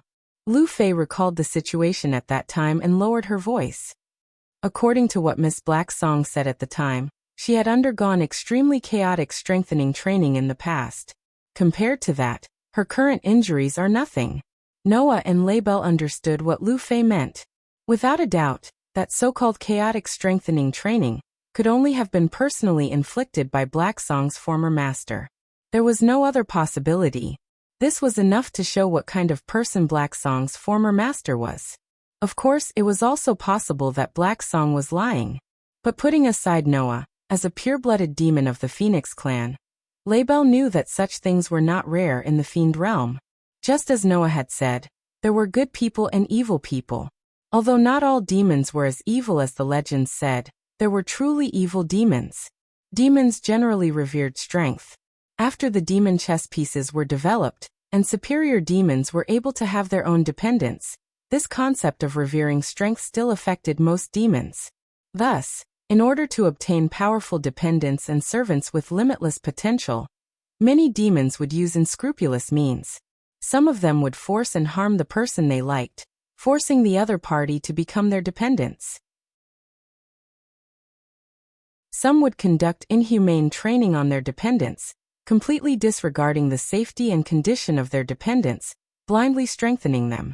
Some would even use the method of extracting potential and life force to make their dependents fight with all their might, and then abandon them when they were no longer of any use.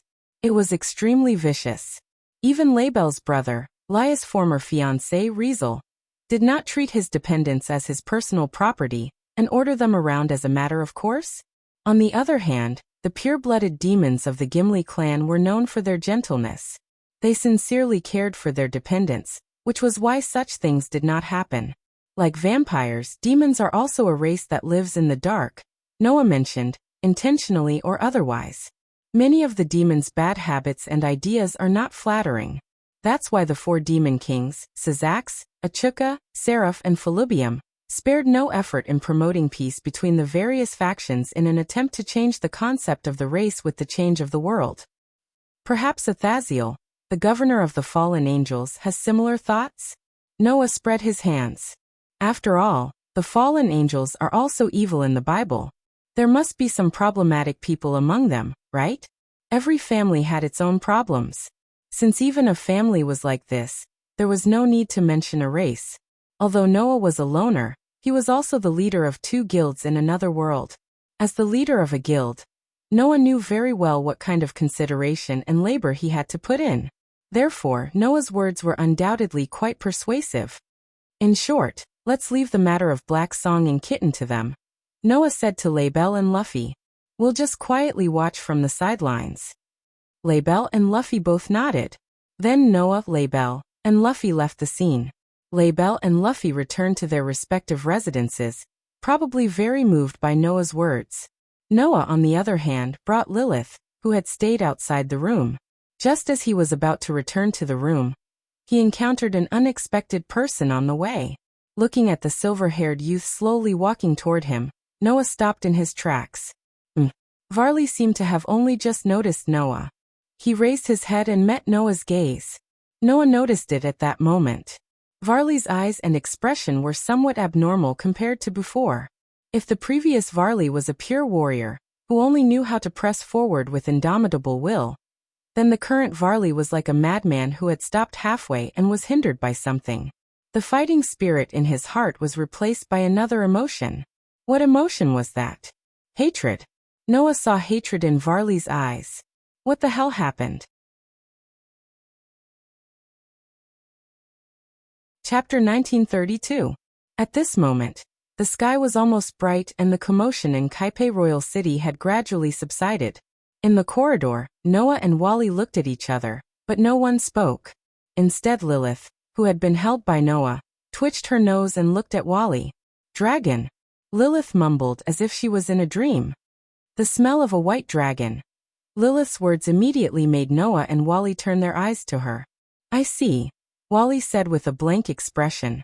Is this the upper half of Orpheus? Noah nodded and said so. Her name is Lilith. Is that so? Wally closed his eyes, but his voice was trembling. That bastard actually gave Orpheus half a name like that. The name Lilith originally belonged to the mother of demons, and Lezavim was the son of Demon King Lucifer and the mother of demons Lilith. In other words, this name should have belonged to Wally's great-grandmother. I heard that the person currently leading the disaster is Lezavim. Wally opened his eyes and looked at Noah. You've seen him, right? Not only have I seen him, Noah answered truthfully. We even fought. Really? Wally's expression became serious. What do you think of that guy? Not much, Noah said without mercy. He's just a bastard. I feel the same. That guy is too despicable. He really doesn't deserve the name of Lucifer. Wally clenched his fist. His tone was full of sarcasm and sincere hatred. But, although he's despicable, that guy's strength and ability are really troublesome. Varley's face was filled with unwillingness as he spoke. To be honest, it was the first time Noah saw Wally like this. This kind of performance was simply not seen from Wally in the past. Coupled with the sarcastic and hateful expression when Wally mentioned Lezavim. Lezavim's grandfather must have done something bad to Wally. Come to think of it, Wally's background was something worth pondering. Why did this gifted child who inherited the bloodline of Lucifer and the power of the White Dragon Emperor join the camp of the fallen angels and be raised by Athashel instead of staying with Lezavim, his blood relative? There must be a reason behind this, right? There was only one thing that could be confirmed. That was, Wally didn't treat Lezavim as a family member at all. He even hated him. If possible, Wally would want to kill Lezavim more than anyone else, right? Unfortunately, this goal was too difficult for Wally. Although Wally was a descendant of Lucifer and had extremely high-level abilities, most of Wally's strength was limited to the artifact. Although his strength was not weak, at best, he was only at the level of the highest level demon. Only by using the artifact could Wally jump to the Demon King level. Even when using the Tyrannosaurus Rex, in terms of strength alone he was comparable to the top 10 in the world. His strength was not weaker than the famous Shura gods and Buddhas. However, the power from the artifact was ineffective against Lezavim, who had the ability to nullify the artifact. Once Wally went up against Lezavim, he would definitely lose. After all, not counting the artifact, Wally was at most at the level of the highest level demon. As for Lezavim, as a surpasser, even if his strength was not as good as Sazavim and Achuka, he was much higher than the Demon King level. Without the artifact, Wally probably couldn't last a few moves in Lezavim's hands, right? Even if he used the artifact, in front of the artifact nullification ability, Wally couldn't do anything to Lezavim and was destined to lose. In this way, how could Wally be willing? But if it's you, even if you don't use the artifact, you can still defeat Lezavim, right?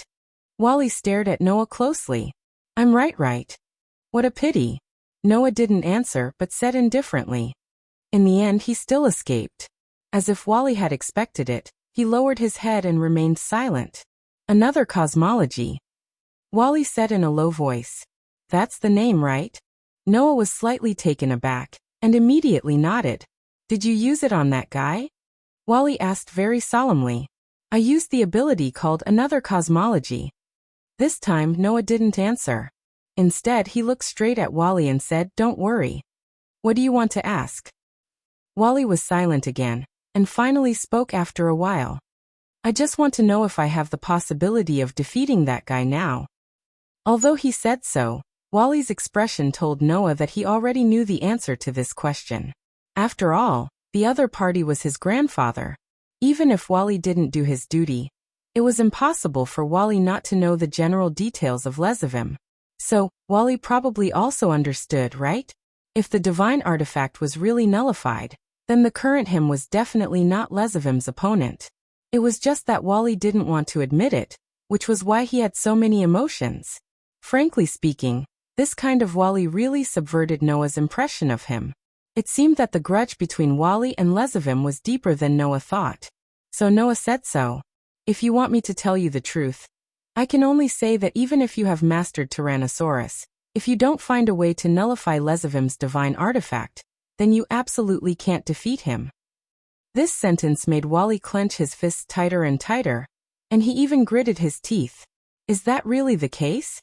More unwillingness than before appeared on Wally's face. At this time Noah's tone changed. But you should have a card in your hand to defeat that guy. Wally was suddenly stunned. Noah looked at Wally and reached out his hand. Clank! A burst of crimson light flashed, and a ferocious dragon claw-like gauntlet appeared in Noah's hand. Immediately Noah moved. Without any warning, Noah fiercely stomped on the ground and rushed to the front of Wally at a leisurely speed.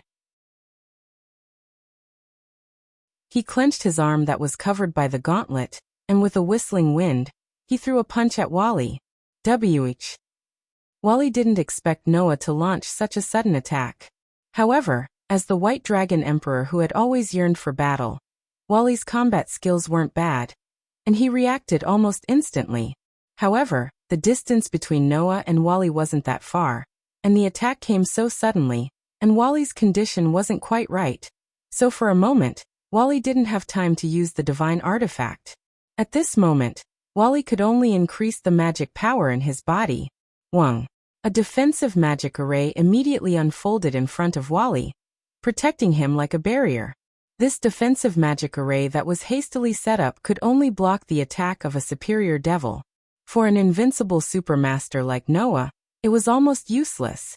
However, Wally, who was extremely sensitive, discovered that although Noah's punch came very suddenly, its momentum wasn't that terrifying, and its power wasn't that great either. At best, it was comparable to the full-force attack of an intermediate devil. The full-force attack of an intermediate devil? That level of attack was simply child's play for Wally, and he could completely block it with this defensive magic array. However, a second later, Wally realized that he was wrong. Clank.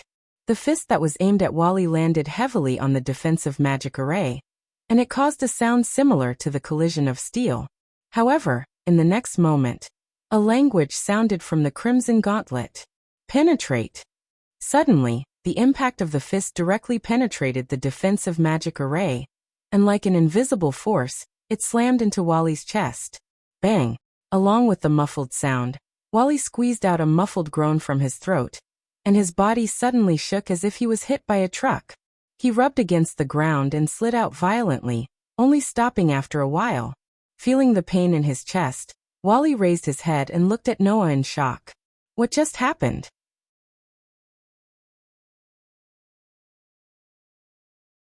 Chapter 1933. In fact, Varley was not unable to understand what had just happened. To put it simply, Varley successfully resisted Noah's attack. However, for some unknown reason, Noah's attack directly penetrated Varley's defense and hit Varley. What is that? Varley asked almost subconsciously. Is that also your ability? Before Noah had time to answer, a pair of light wings flashed out behind Varley. No, that's not the ability of the God Slayer. That's the ability of the Red Dragon Emperor, Drake. A Rubian's surprised voice sounded from the light wings. That was penetration, right? But how is that possible? What's wrong, Arubian? Arubian? Varley quickly asked. Do you know what happened just now?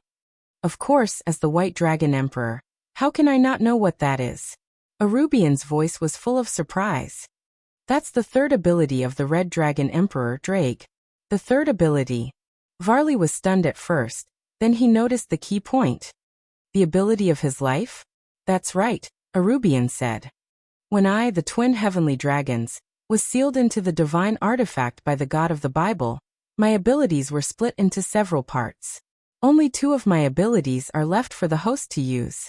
The red one is for multiply and transfer, while mine is for have and absorb. It has never changed. As for the rest of the abilities according to the God of the Bible, it seems that they have been removed.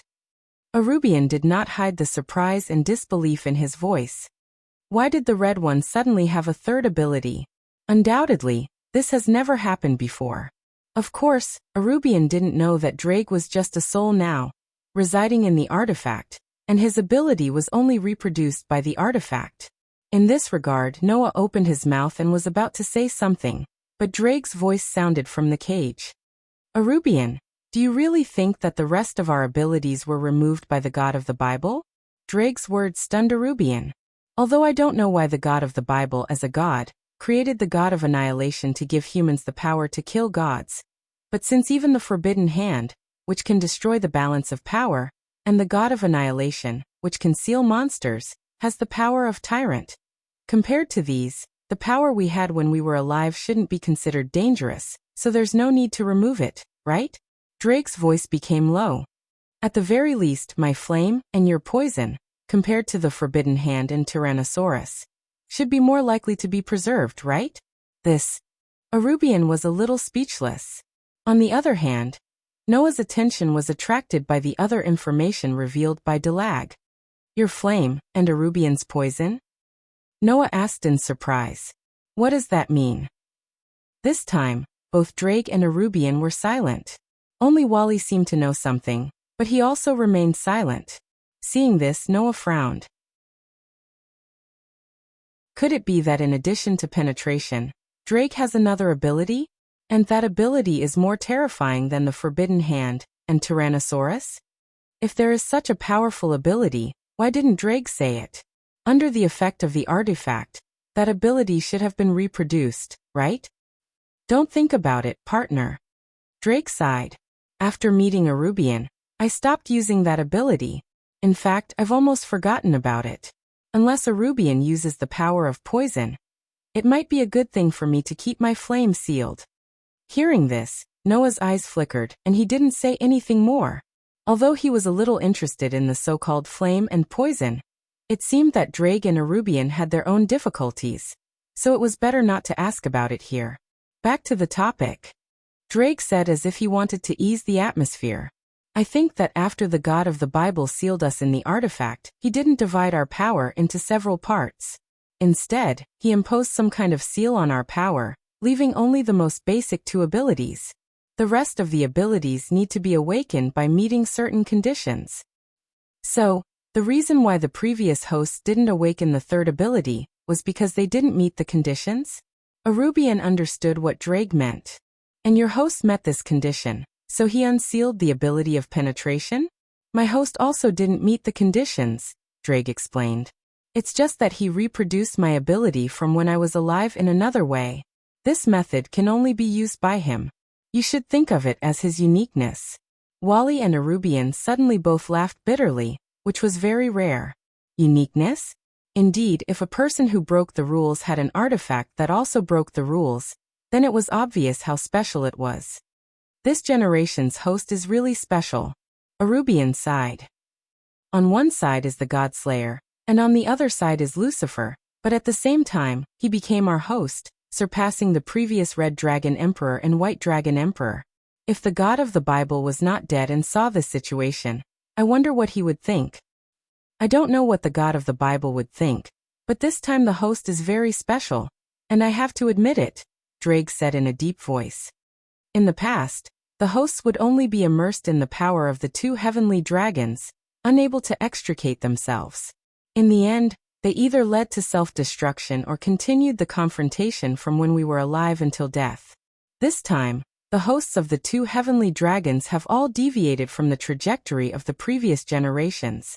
Not only have they developed in a completely different direction, but they are also not obsessed with the red and white confrontation.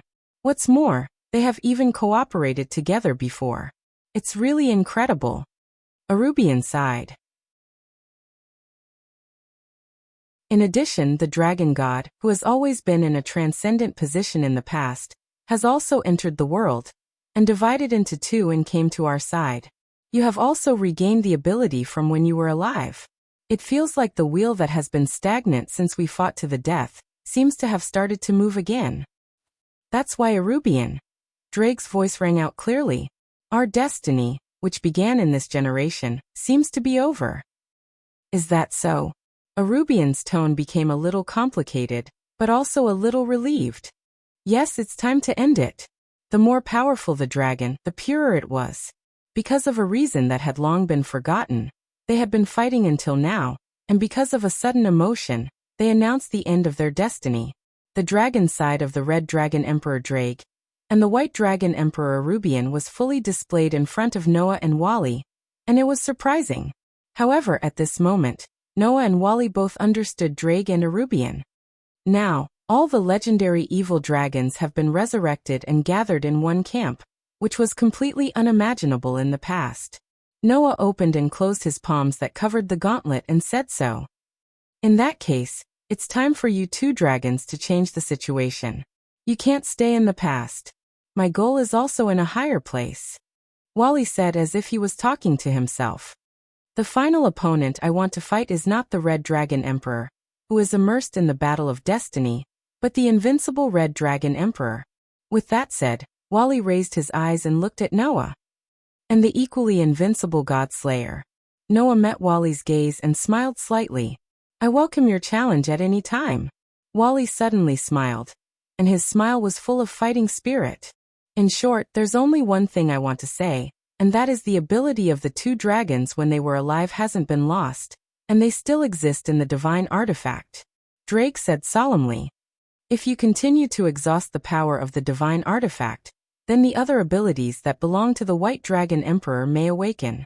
And my penetration ability is the ability to ignore defense and let the attack directly affect the opponent's body.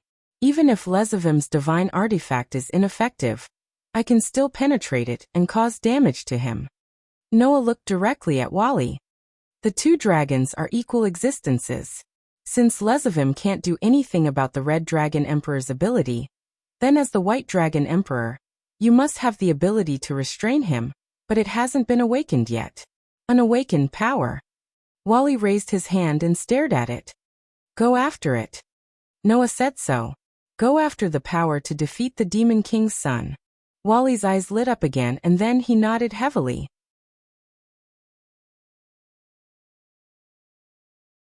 Chapter 1934. After that, Noah and his party stayed in the world of vampires for another week or so, waiting for the vampires to clean up the aftermath of the war. After cleaning up, King Copernicus and Queen Camilla finally found time to sit at the negotiating table with Noah and Asashel to discuss the peace treaty. After this disaster, King Saipesh and Queen Camilla seemed to have realized that the current situation would no longer allow the vampires to be self-contained and secluded themselves from the world. In that case, it would only lead to another disaster. In addition, the rebellion of the internal members had left a deep impression on the two of them, as well as the unstinting assistance of the other forces. Both King Copernicus and Queen Camilla had changed their minds and no longer insisted on their previous ideas. Under such circumstances, King Copernicus and Queen Camilla first made peace with Noah and Asashel as witnesses, announcing the end of the civil strife in the world of vampires for hundreds of years. Then they agreed to the conclusion of the peace treaty and became allies with all the mythical forces. At this point, all the foreign races in the world had concluded the peace treaty, and no one was left out. As a witness to the peace treaty, Noah successfully urged all the mythical forces to conclude the peace treaty, and he would continue to supervise the implementation of the peace treaty in the future. If any force violated the peace treaty and stirred up trouble, then Noah would personally take action and make that force suffer. It could be said that Noah was the suppressive force of all the mythical forces in the world. Moreover, basically, all the mythical forces made the choice to conclude the peace treaty because they were afraid of Noah's power. Therefore, after the vampires became the last to join the peace treaty, this unprecedented trans-century, trans-mythical, and trans-racial peace treaty became a crucial part of history, laying a great foundation for the future world pattern. In view of the fact that the person who promoted the birth of this peace treaty was Noah, and Noah was world famous for his ability to simulate another cosmology, this peace treaty was named the Star Creation Agreement. There was no doubt that this was a compromise that could be recorded in the history of various mythological systems. Under such circumstances, Noah's name as the God-Slayer was also destined to be recorded in the history books. It would be known by the new generation of the various mythological forces, and it would be passed down for hundreds, thousands, and thousands of generations until eternity. In this event of great historical significance, Varley, Black Song, Luffy, Arthur, Beautiful Monkey, and Fenrir were removed from the wanted list. Their inclusion in the fallen angel camp became a small matter, and did not arouse much objection. When the vampire world was in chaos, Wally's team acted as allies and saved many vampires from the evil dragons, making a certain degree of contribution to the peace negotiations between the vampires. In the end, just as Asashel had expected, even though many mythological forces expressed their dissatisfaction with the whitewashing of Wally's team, the matter was left unsettled. In other words, from today onwards, Wally's team was officially an ally. They no longer needed to hide. There were two episodes worth mentioning. The first was the reconciliation between Black Song and Kitten. After learning the truth from Black Song, Kitten seemed to have cried for the whole night, but she returned to normal the next day, and got along with Black Song again. Although Black Song and Kitten had become somewhat distant from each other due to the estrangement of many years, the two of them originally had a very deep foundation of feelings. After some time, they would one day return to how they were before, or even better than before, right? The second was the hidden power in Gasper's body. After the turmoil of the vampires, Lias brought Gasper to find Gasper's biological father, and asked about the hidden power that Elmaine Shelton had mentioned. Noah heard about the results of the inquiry later, and was shocked. With Gasper's father telling the truth and Asashel assisting in the investigation and examination, Liaz told Noah so. Just like the divine artifact of the two heavenly dragons has the souls of the Red Dragon Emperor and the White Dragon Emperor, and the other divine artifacts also have monsters sealed. The divine artifact in Gasper's body has the consciousness fragment of Balor, the demon god of Celtic mythology. Balor was the evil god in Celtic mythology, the king of the deep-sea giants named Fomer, and also the demon god who controlled the dark dragon of New Moon, Clon Quach. According to legend, demon god Balor possessed a demon eye that could kill all living things within his field of vision. Even the divine king of the Danu divine race, Nuada, was severely injured by his demon eye. In the end, he was killed by Balor's subordinate, the dark dragon Clon Koa. It was not until sun god Rouge became the new god king of the Danu gods that this evil demon god was killed and fell.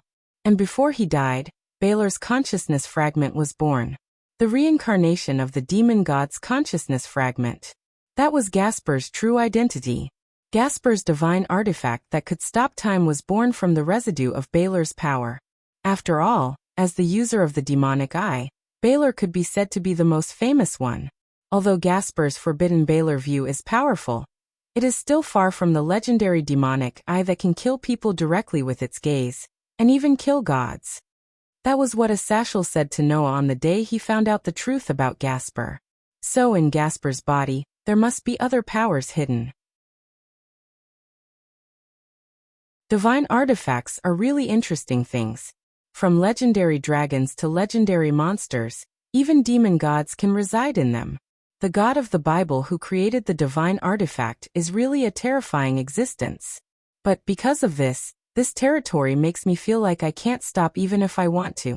As he said that, Asashel volunteered to help Gasper develop the hidden powers in his body. Gasper himself was very afraid of this. Suddenly turning from a mixed-blood vampire into the reincarnation of the demon god's consciousness fragment. This kind of super development setting, most people might not be able to accept, let alone the timid Gasper. However, Asashel managed to persuade Gasper to change his mind. Don't be afraid of the power in your body, and don't be afraid of yourself. Whether or not you are the reincarnation of the demon god's consciousness fragment, you are still you. I won't let you be devoured by the demon god's power. You can also use this opportunity to become stronger. Perhaps in the future, you will have the chance to take back the Holy Grail with your own hands. Gasper, who was still afraid at the beginning, finally nodded after being persuaded. If he could really develop all the hidden powers in his body, there would be a day when Gasper would become a new demon surpasser, wouldn't he? A surpasser who combined the powers of demon god, vampire, demon, and human.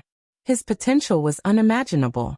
Just like that, Noah's group finally returned to Chariot King Town after finishing their business in the vampire's territory. In an apartment in Chariot King Town, two petite girls were looking at each other in an indescribable silence. At the side, Aster and Athena also looked at the two girls who looked about the same age as them, and exchanged glances with each other. Not only do they look the same, but even their aura, temperament, and aura are exactly the same? Athena expressed such a thought. Other than the fact that they are the same person, there is no second thought. I can feel the exact same power from the two dragon gods. Aster looked at Noah expressionlessly. Master, do you intend to let the two dragon gods reunite as one? Reunite as one. Noah turned his gaze to Orpheus and Lilith. After looking at each other for a while, Lilith suddenly leaned forward like a small animal, and leaned close to Orpheus. She sniffed and called out softly, "The other Lilith, the other Lilith." Although it wasn't obvious on the surface, Lilith's voice was much more emotional than before. She seemed to be rather happy. Orpheus extended her hand and patted Lilith's head like an elder sister. Her face was still expressionless, but her eyes were fixed on Lilith and didn't move away.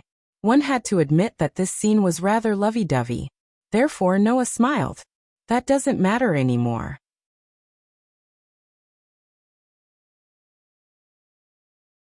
Chapter 1935.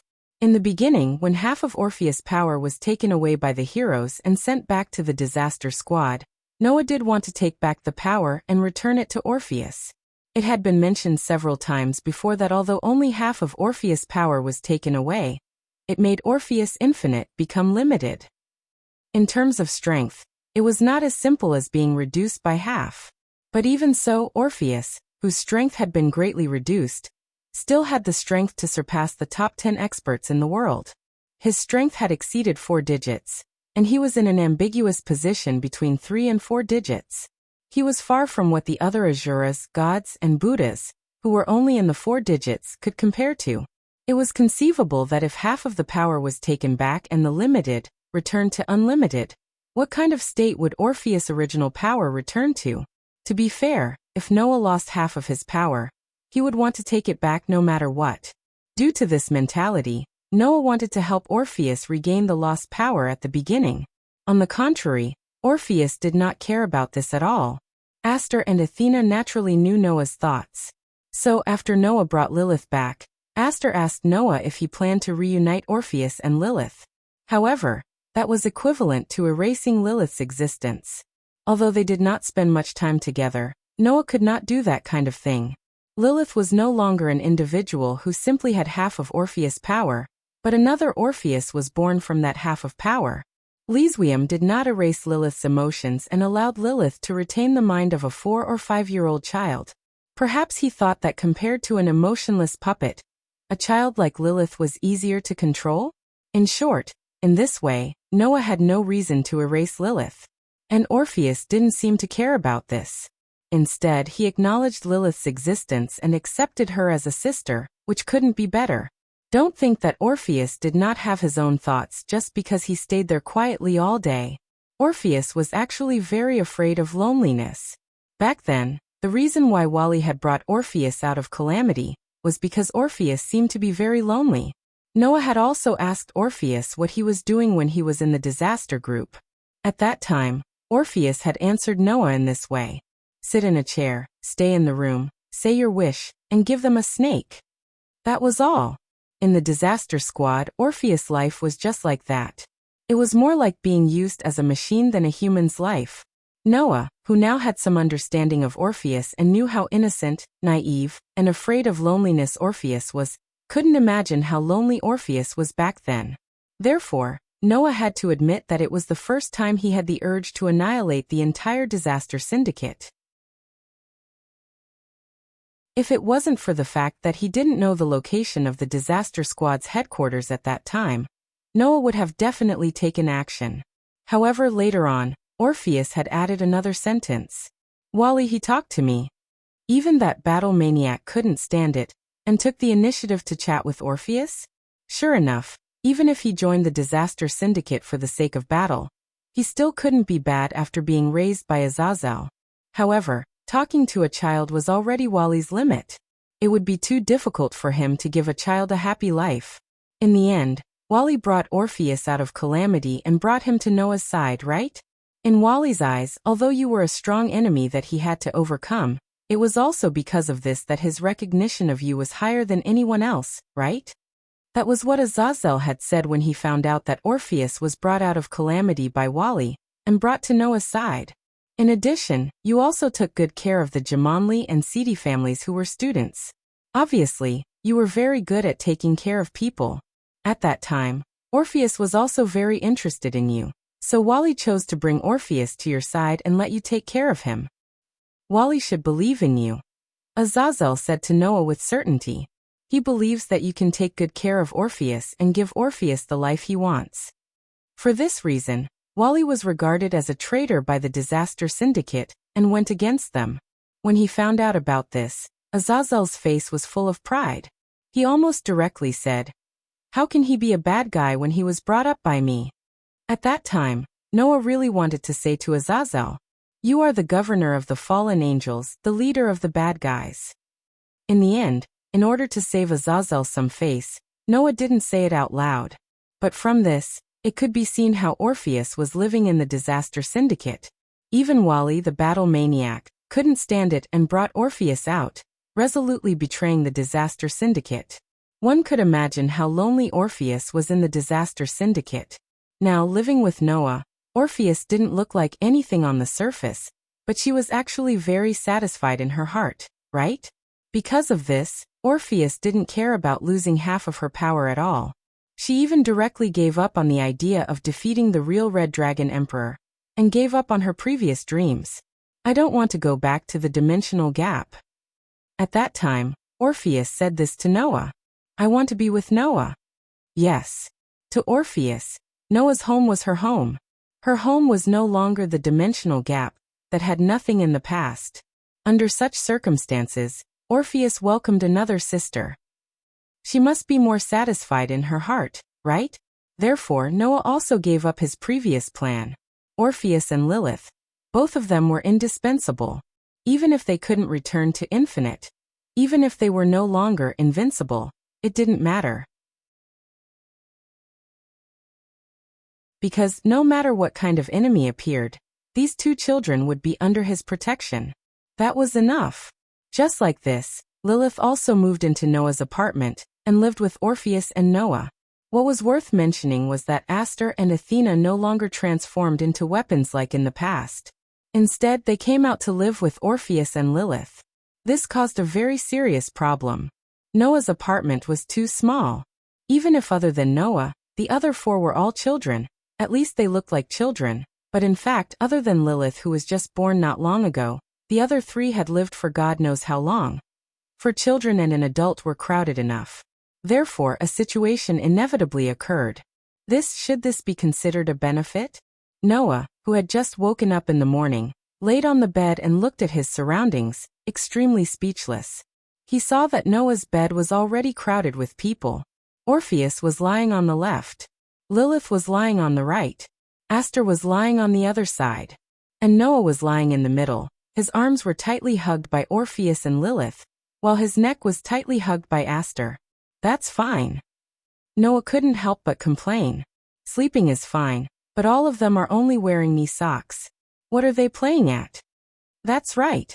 Not only Aster, but even Orpheus and Lilith were wearing knee socks. Except for knee socks, everything else was taken off. It was simply Aster's X3 state. Have they been led astray by Aster? Noah thought helplessly. Orpheus and Lilith were simply too pure and innocent, so they would learn everything. Not to mention Lilith, Orpheus often learned from Noah, and even learned from the behavior of the Jumanli's dependents. He seemed to be enjoying it. He probably learned this from Aster too, right? Of all things to learn, you have to learn this? Noah sighed. Noah gently broke away from Orpheus and Lilith's hugs, carried Aster in his arms, and carefully got up. At this moment, Noah noticed something strange. Looking at his arms that were tightly hugged by Orpheus and Lilith, Noah was startled at first, but soon after he stood up in surprise. What is this?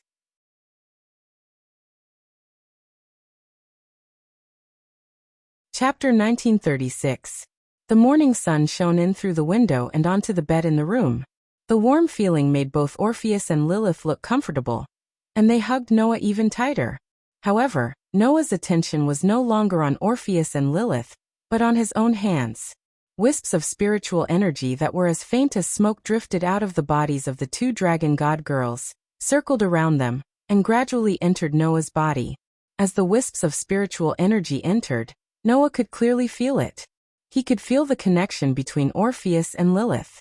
It was as if an invisible bridge had suddenly been built between Noah, Orpheus, and Lilith. Relying on this bridge, Noah could actually feel the hearts of Orpheus and Lilith. At this moment, Noah had a feeling. It was a feeling that he had grasped everything about Orpheus and Lilith. That feeling was as if it was telling Noah, no matter what Noah planned to let Orpheus and Lilith do, the two dragon god girls would no longer be able to resist, and would absolutely obey his orders. Noah was at a loss. What's going on? While Noah was at a loss, a voice suddenly sounded. Seems like you've picked up a huge bargain. The sudden voice made Noah react, and he turned his head and looked to the side. There, Athena sat up, looking as if she had just woken up, but her beautiful snake eyes were staring at the spiritual energy surrounding Noah's arm. Athena immediately said, "That's a contract." Contract. Noah was completely stunned. Of course, Noah was no stranger to contracts. Putting everything else aside, Aster and Athena were Noah's contracted elves. Letitia and Pest, who were still helping Noah solve his problems in the box garden world, were also contracted by Noah. The famous heroic spirit Medusa of the Type Moon world was also Noah's follower, and she still maintained a contract with Noah. So, how could Noah be unfamiliar with such a thing as a contract? But why did Orpheus and Lilith suddenly contract with him? Orpheus and Lilith probably didn't realize that they had formed a contract with you, right?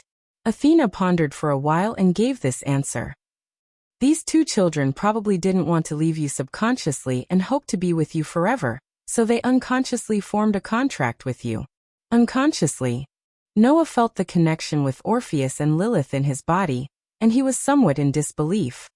Are you for real? It was not that Noah was making a fuss about nothing, but until now, Noah had never encountered a contract that was formed without his consent and without him even noticing. Although Noah had many contracted partners, and all of them had great backgrounds, this was only because of Noah's luck. It was not a simple matter for others to form a contract with someone. Indeed, many people knew the skills to enslave their contracted partners. For example, in this world, there were many summoning magic, and even summoning magic that could summon all kinds of monsters and people. But summoning was one thing, and being able to enslave was another. Generally speaking, the more advanced the summoner's skills and methods were, the easier it would be to enslave the summoned creature. However, if a contract was formed, it was another matter. For example, Noah had met the summoner of the Devil Star spirit in the box garden, Luce. That guy's target of enslavement was much stronger than him. The star spirit of the demon star, Algor. That was an existence that even White Yiksha could not help but praise. As the strongest species of the boxers, it should have at least 3 digits of strength. However, because it had formed a contract with that good-for-nothing Luos, its strength had been greatly reduced. Not only was it dragged down to 5 digits, but even so, Luos had also imposed many restrictions on it in order to make it easier for it to be controlled, causing its strength to decrease by quite a bit. It was simply a reckless waste of a heavenly treasure. Therefore, the contract itself was a very important matter. Whether it could succeed, what kind of situation it would lead to after it succeeded, what would happen during the process of forming the contract, and so on, were all uncertain. In the box garden, one could still use the outcome of the bestowment game to force a contract, but in other worlds, without the coercion of the bestowment game, who would be willing to form a contract with a good-for-nothing? Even if it was not a good-for-nothing, who would be willing to form a contract with someone who was much weaker than them and work for them? Just like in the world of the shaped moon, most of the heroic spirits who had transformed into servants were very difficult to control because of this. For this reason, a command spell that could forcefully carry out a command once became very precious. Of course, apart from coercion, there were also examples of powerful contract targets who had formed contracts with existences who were much weaker than them. However, that was generally a contract of equivalent exchange, not a servant contract. When some of the contract targets hoped to get something from the contractor, they would also form an equal contract and perform paid services. In exchange for what they wanted, they would provide power to the contractor. Under such circumstances, logically speaking, if Orpheus and Lilith, who were both the most powerful dragons and the most powerful deities, wanted to form a contract with them, it would be a matter of whether they could succeed or not. However, Noah was completely unaware that Orpheus and Lilith had formed a contract unconsciously. This only proves one thing, said Athena. The contract that Orpheus and Lilith have formed with you is a servant contract. They won't charge you any price and will obey your orders. This kind of benefit that comes directly to your door can naturally be carried out spontaneously without the consent of the other party at all. Thugs that came to his door for free and would obey his orders obediently. Who wouldn't want such a good thing? Not to mention, Orpheus and Lilith were not ordinary thugs, but between 3 and 4 digits.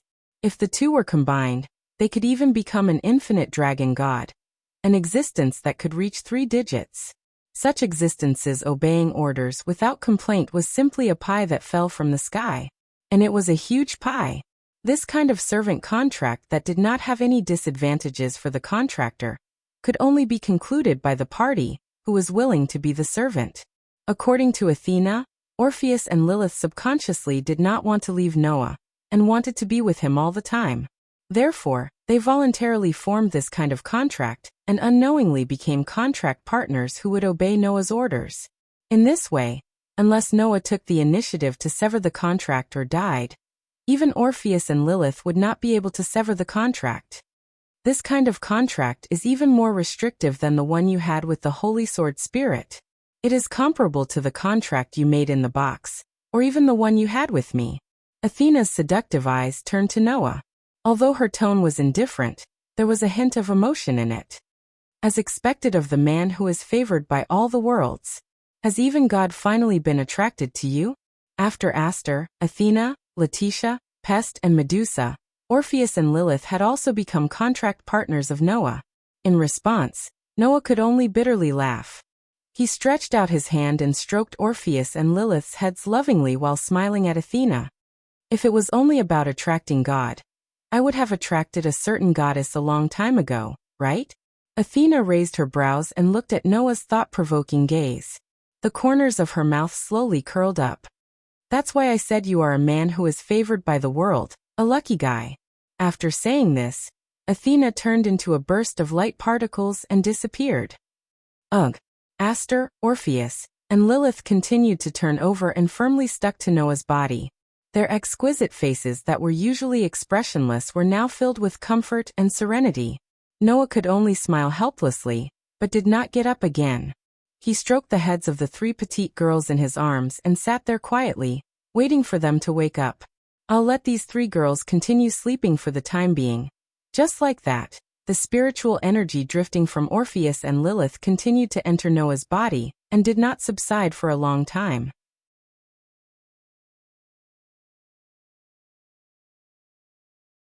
Chapter 1937. Concluded a contract with Orpheus and Lilith?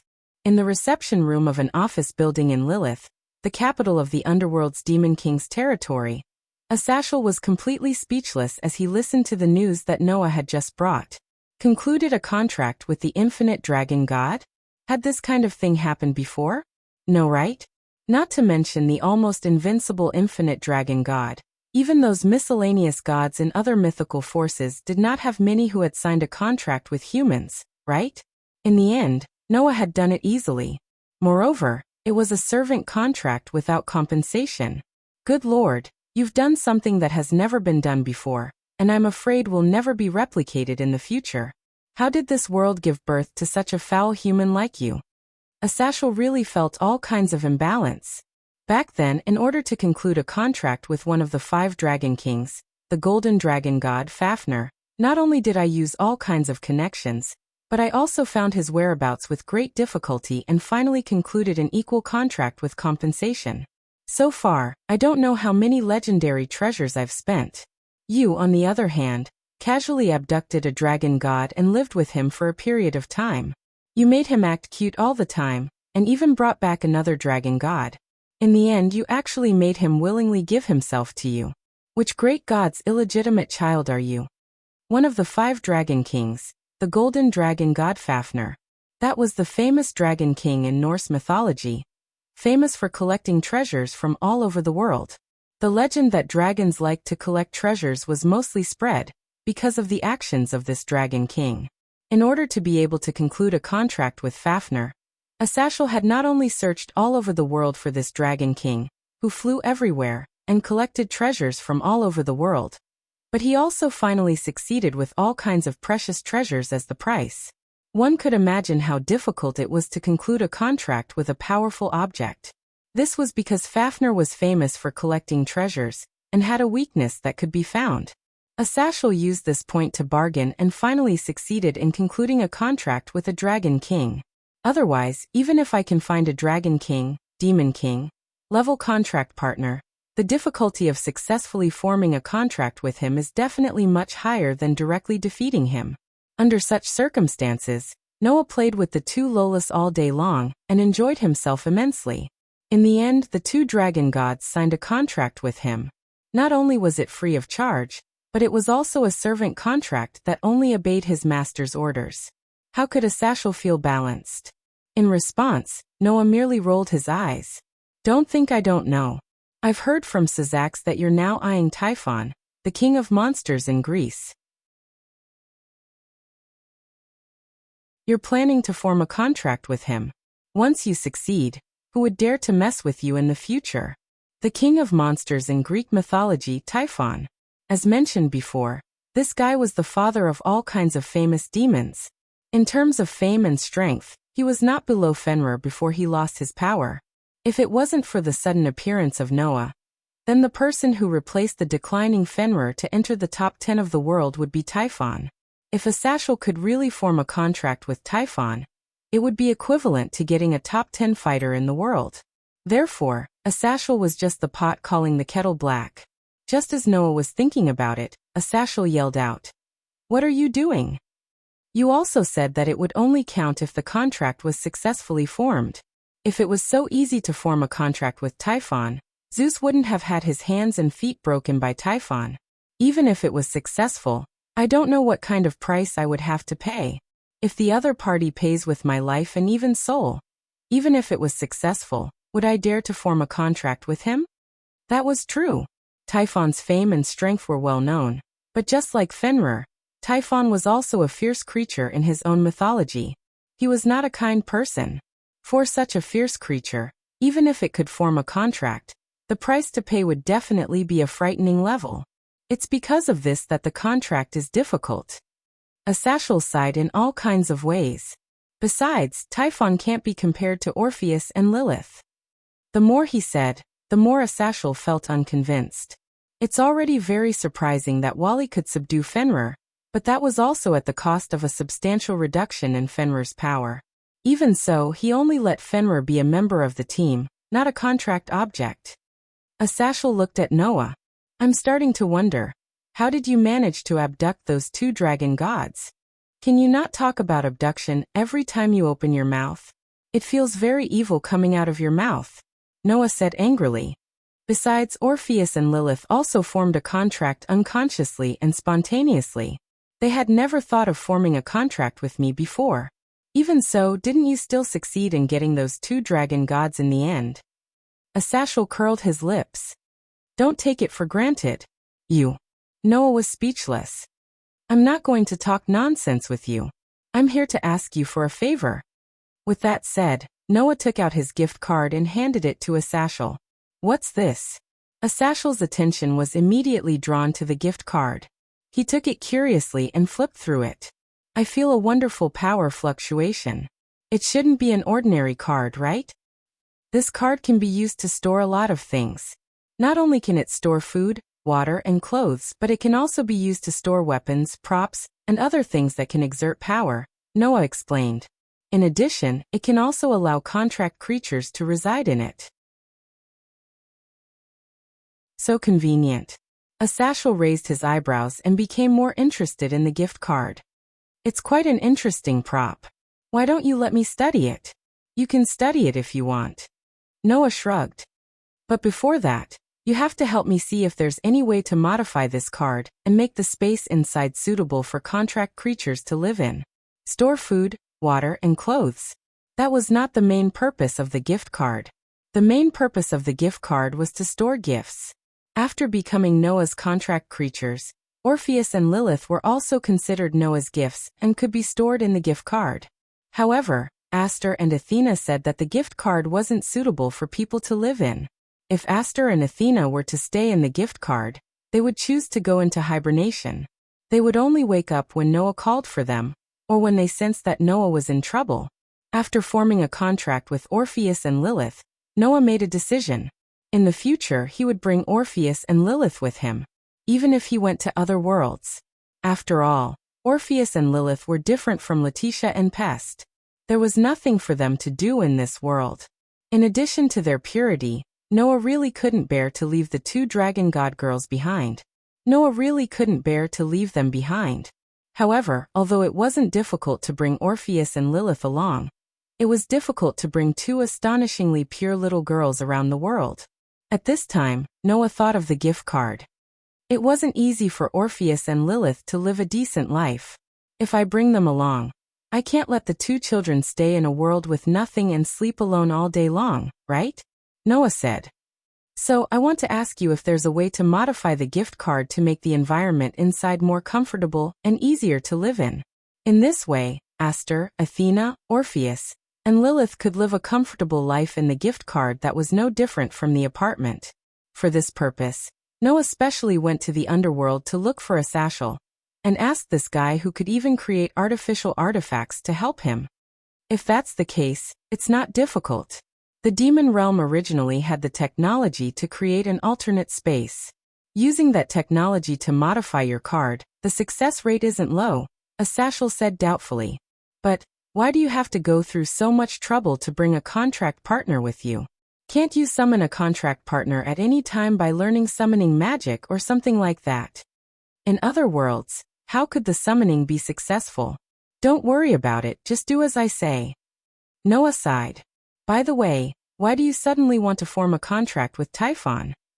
With that, a Sashal's casual expression began to turn serious.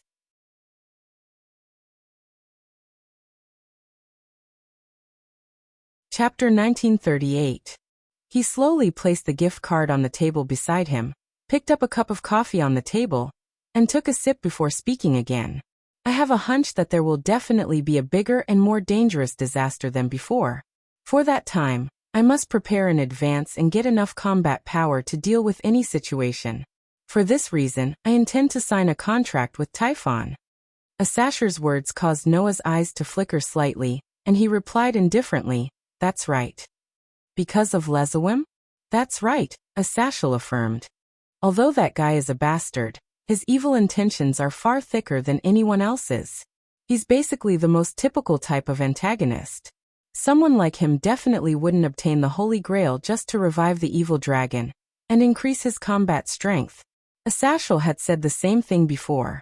However, Noah didn't expect Asashel to be so serious in preparing a countermeasure. Forming a contract with Typhon was just a preparation for me. If Lezavim really leads the evil dragon army to attack us, Fafnir and I might not be enough.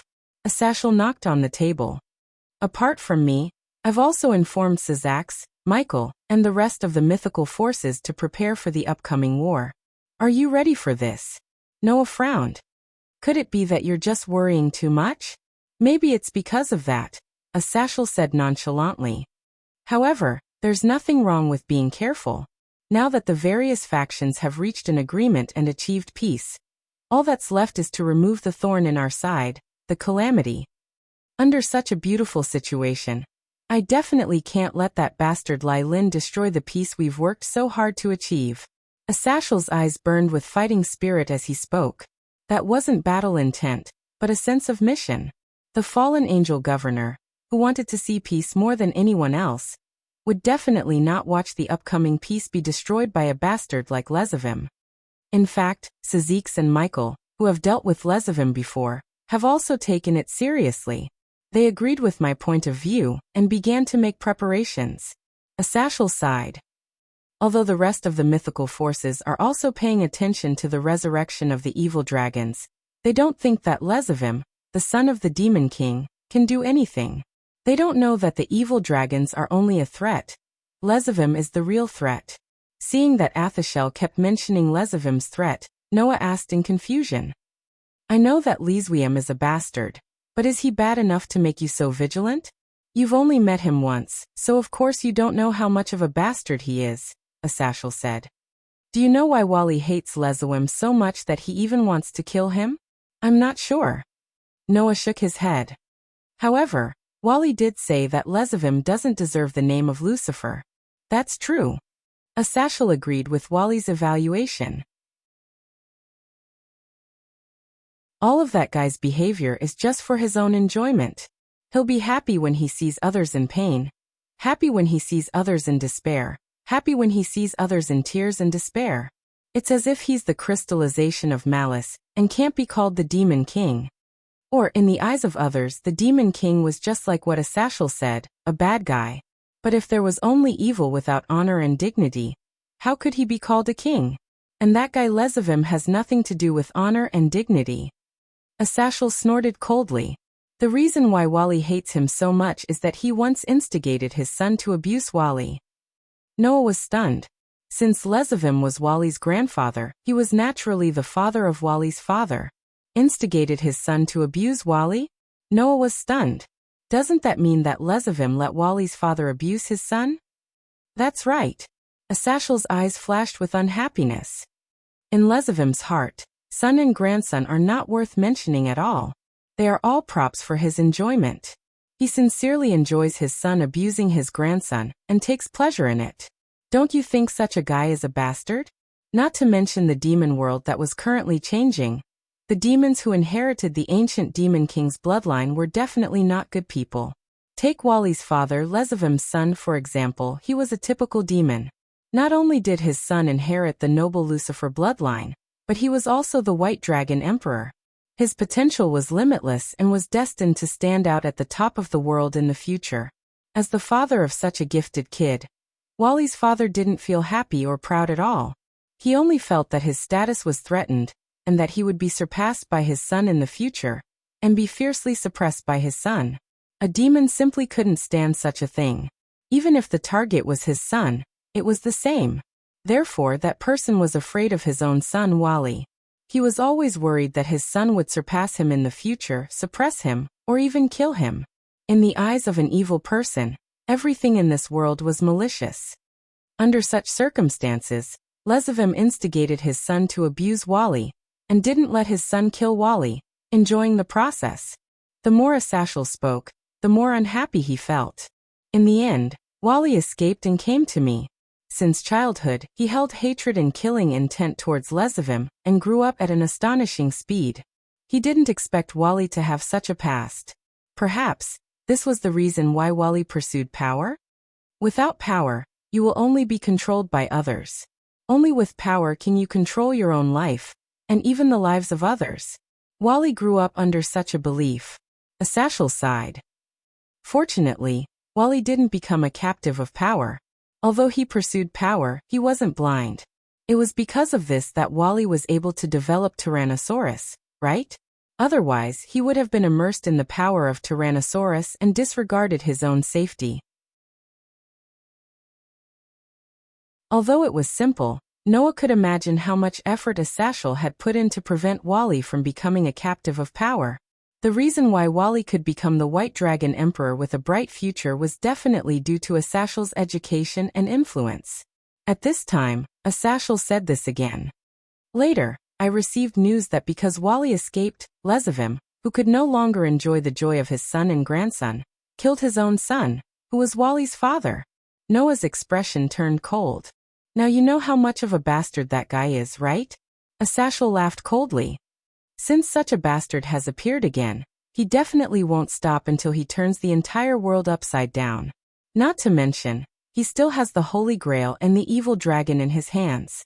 That's why I have to be on guard, Asashel reminded. Haven't you noticed that Wally and his teammates have disappeared recently? After Asashel's words, Noah realized what Asashel meant. Indeed, he hadn't heard any news about Wally's team recently. They went to search for traces of the disaster squad. Asashel revealed the puzzle. No one wants to defeat Lezavim more than Wally. I think, with Wally's dedication to Lezavim, he will definitely be able to find that guy before Lezavim does the worst thing, right? But, won't that be a problem? Noah asked. Even if he finds Lezavim's location, if Wally loses his mind and rushes in, he might get hurt instead, right? Don't worry, Wally isn't that irrational. Once he finds Lezavim's whereabouts, he will definitely report it to me, Asashel said mysteriously. Moreover, recently Wally's development of the divine artifact has reached another level. Thinking about it, even if he faces Lezavim's divine artifact nullification, he should have the possibility of winning, right? This news made Noah couldn't help but raise his eyebrows as he muttered to himself. It seemed that Wally's pursuit of Arubian's ability was successful. He just didn't know what kind of ability it would be. Noah began to look forward to it.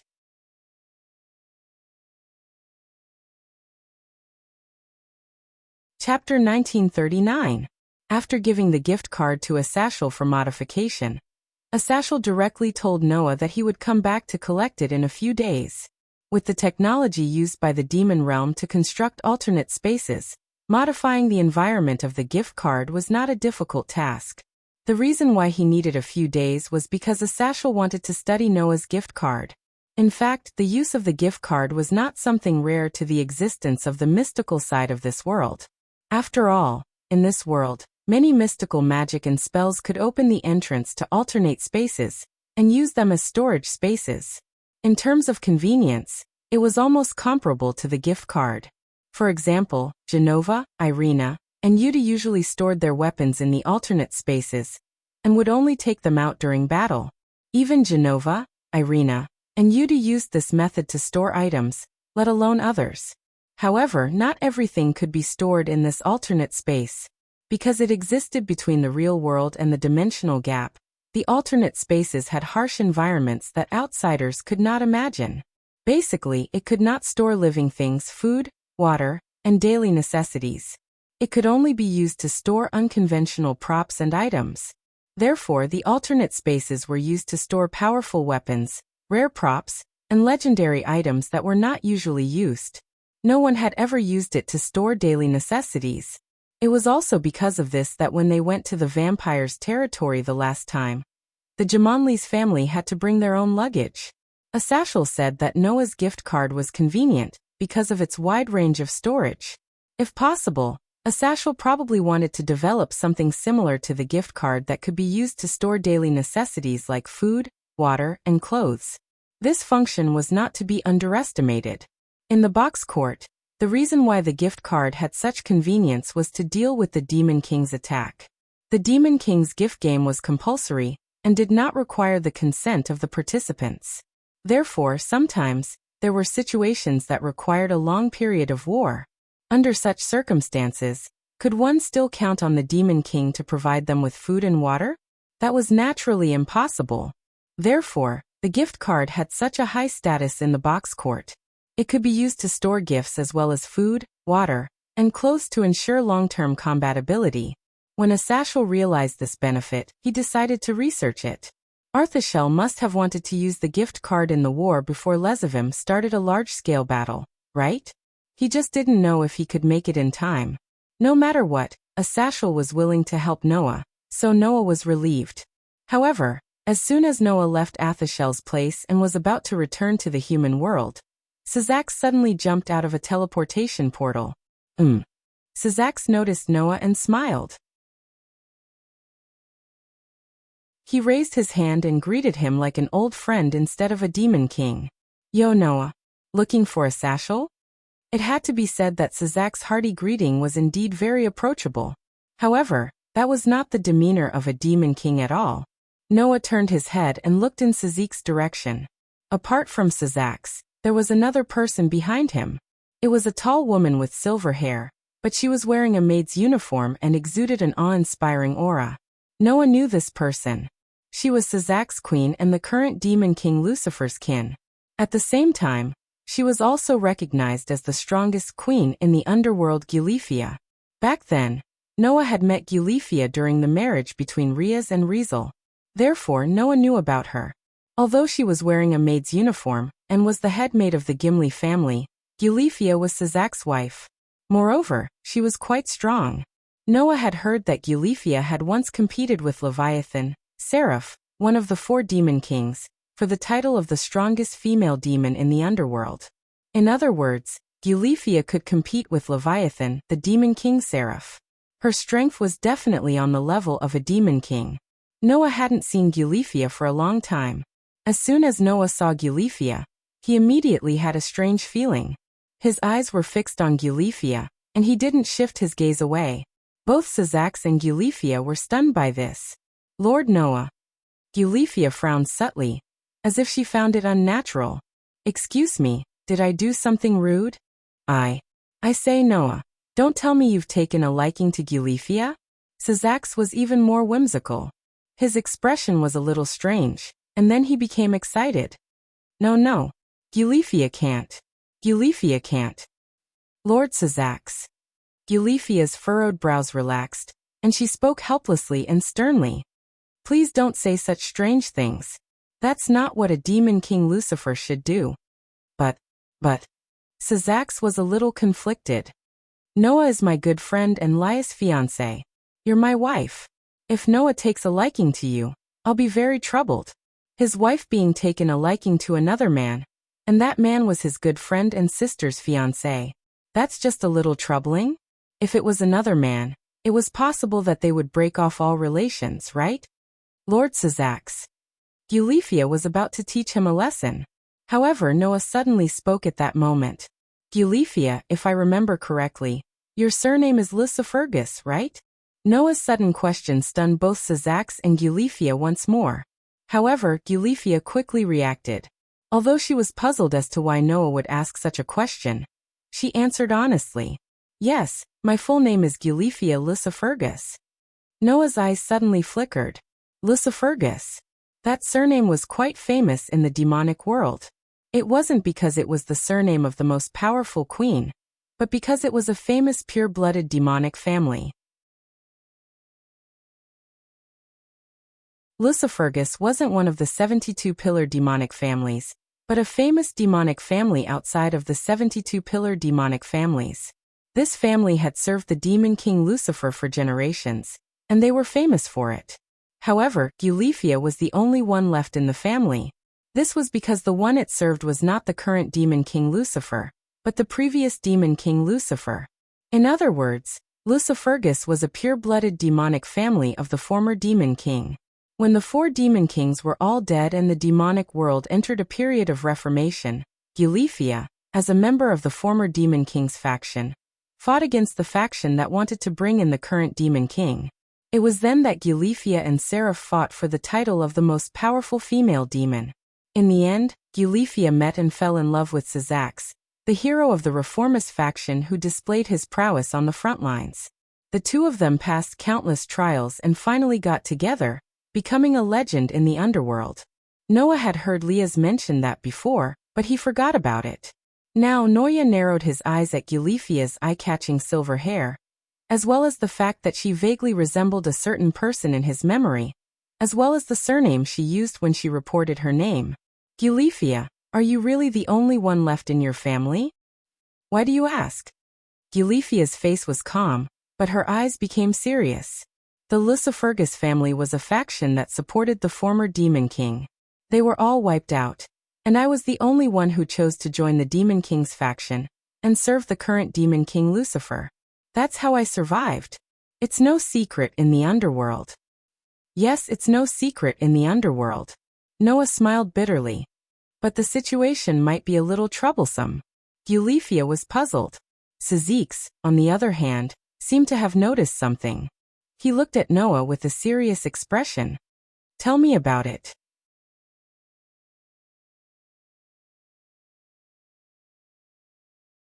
Chapter 1940. No one knew what Noah talked about with Sazax and Eulethia after that. However, a passing demon noticed that after Noah left, Sazax's expression was a little heavy, and he looked at Eulethia with a little worry in his eyes. Eulethia, who had always been strict, was at a loss, which was rare.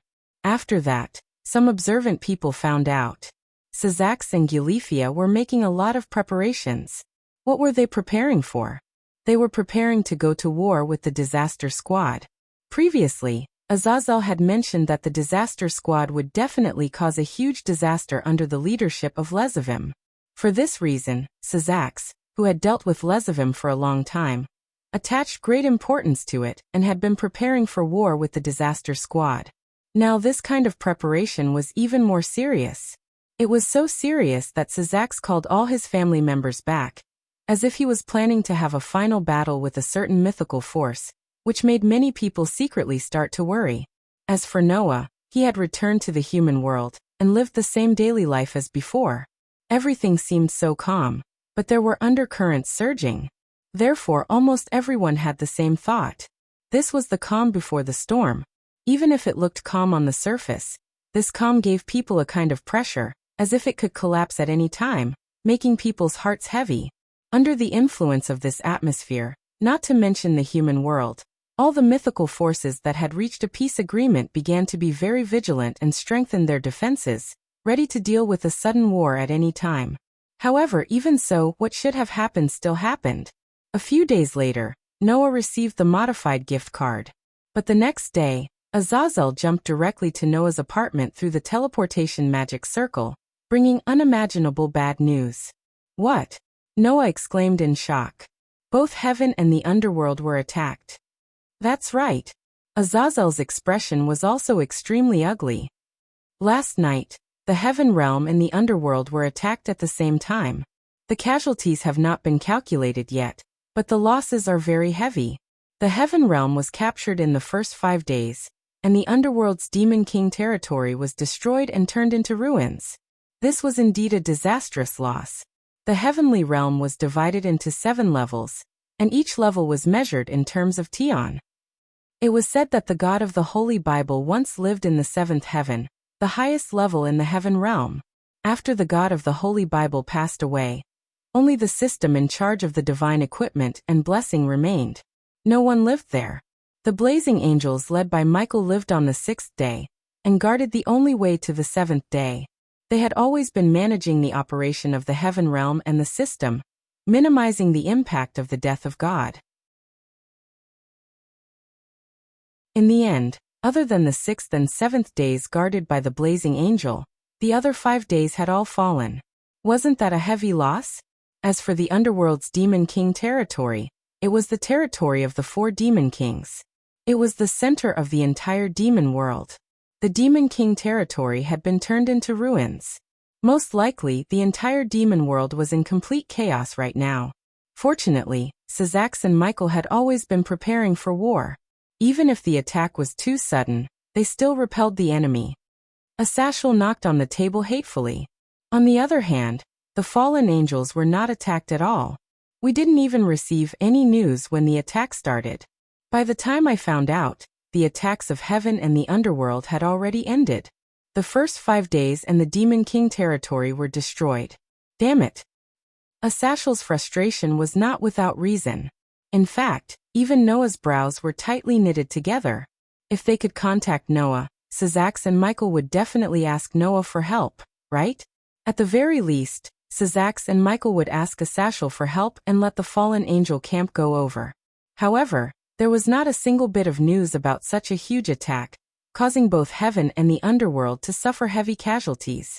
That must be Az Dahaka's doing, Asashel said regretfully. With that evil dragon's ability, there are many ways to prevent heaven and the underworld from contacting each other. Even the fallen angels who live on the other side of the underworld did not receive any news. Naturally, the other forces did not receive any news at all. The 3-headed demon dragon of the fire worship sect was famous for controlling thousands of spells. In the box court, due to the box court's unique rules of bestowment games, and the fact that it had become the final trial for humans, it had surpassed the original mythical order. Azidakaha's thousands of spells had become a form of bestowment. It was a gift that upheld the belief that all technology and concepts in the world could not be without a trace of malice. As the absolute evil that carried all malice in the world, it could allow the 3-headed demon dragon to unconditionally obtain all knowledge related to the game. In this world, the 3-headed demon dragon that had not transcended its own mythical relationship displayed magical abilities that were consistent with the mythical relationship. With its terrifying magical attainments, it was easy for it to prevent the activation of the communication magic formation, and make it impossible for anyone to detect the attack. However, it also depended on the situation. To be able to completely conceal the movements of such a large-scale attack on heaven and the underworld, even the fallen angels who also lived in the underworld, showed how terrifying Az Dahaka's ability was. Asashel took a deep breath and suppressed the anger and unwillingness in his heart as he looked at Noah. Now, Jamonli's and Sidi's families have returned to the underworld to help clean up the mess. However, the heavy casualties of the demons and angels have also alerted all the forces that the disaster team is no longer the same as before. With the support of several famous legendary evil dragons, it definitely has the ability to single-handedly defeat a force. So in order to avoid being defeated one by one, It's time for all of you to take action. Noah continued Asashal's words. Based on your style, you should have begun to gather the main gods of the various mythical forces, and prepare to gather together to formulate a battle strategy, right? After all, I don't have a good temper to not fight back after being beaten. Asashal looked at Noah closely. For this, I also want to ask you to take action. Your power is too important to us. As long as you are around, at least we will have confidence. All the mythical forces have gathered together, but they don't have confidence in the end. Noah laughed. If this were to spread, it would definitely be a joke, right? This also proves that the enemy is so difficult to deal with. Asashal laughed bitterly. And if we can have the power of a god slayer that is absolutely invincible, I think no matter who it is, they will have confidence, right? With that said, Asashal glanced to the side. Moreover, you still have those two treasures. They are incredible combat power. In Asashal's field of vision, Orpheus and Lilith were like twin sisters, sitting there and nibbling on snacks. Sensing Asashal's gaze, Orpheus looked up. Athashel. Orpheus said in a concise manner. Do you want me to help you? Yes. Asashal nodded very straightforwardly. We need your power. But, I am no longer infinite. Orpheus shook his head, reached out his hand, and touched Lilith's head beside him. We will no longer be infinite. Even if you are not infinite, you are still the dragon gods. Asashal's expression became serious. Even if you are not invincible, you are still the strongest. At least, no one will doubt this. Orpheus pondered for a moment before saying, That's right. If Noah goes, then I will go. Just as Orpheus expressed his stance, Lilith also tilted her head and said so. Same for Lilith. Looking at the two most powerful dragon gods, Asashal felt a sense of helplessness in his heart.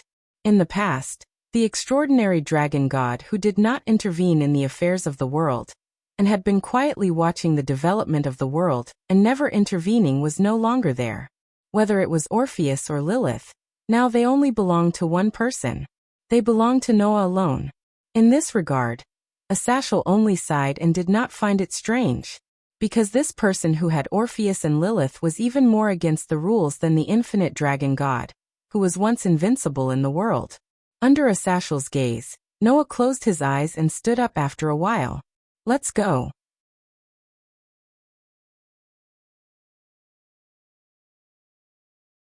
Chapter 1941. Just like the last time, the representatives of the major mythical organizations would gather in the underworld to discuss the matter of Lezavim and the evil dragon army. Last time, the main gods of the various mythical organizations did not come in person because they were worried that the existence of the god slayer would attack them. Apart from Northern Europe, Greece, India, and Mount Meru, the other mythical organizations only sent representatives. This time, the various mythological forces had already reached an agreement, and with the god slayer himself as a deterrent, no one was worried that they would be put in a disadvantageous position. All the main gods of the mythological forces had come personally and gathered in the underworld. However, the underworld demon king's territory had been destroyed and turned into ruins.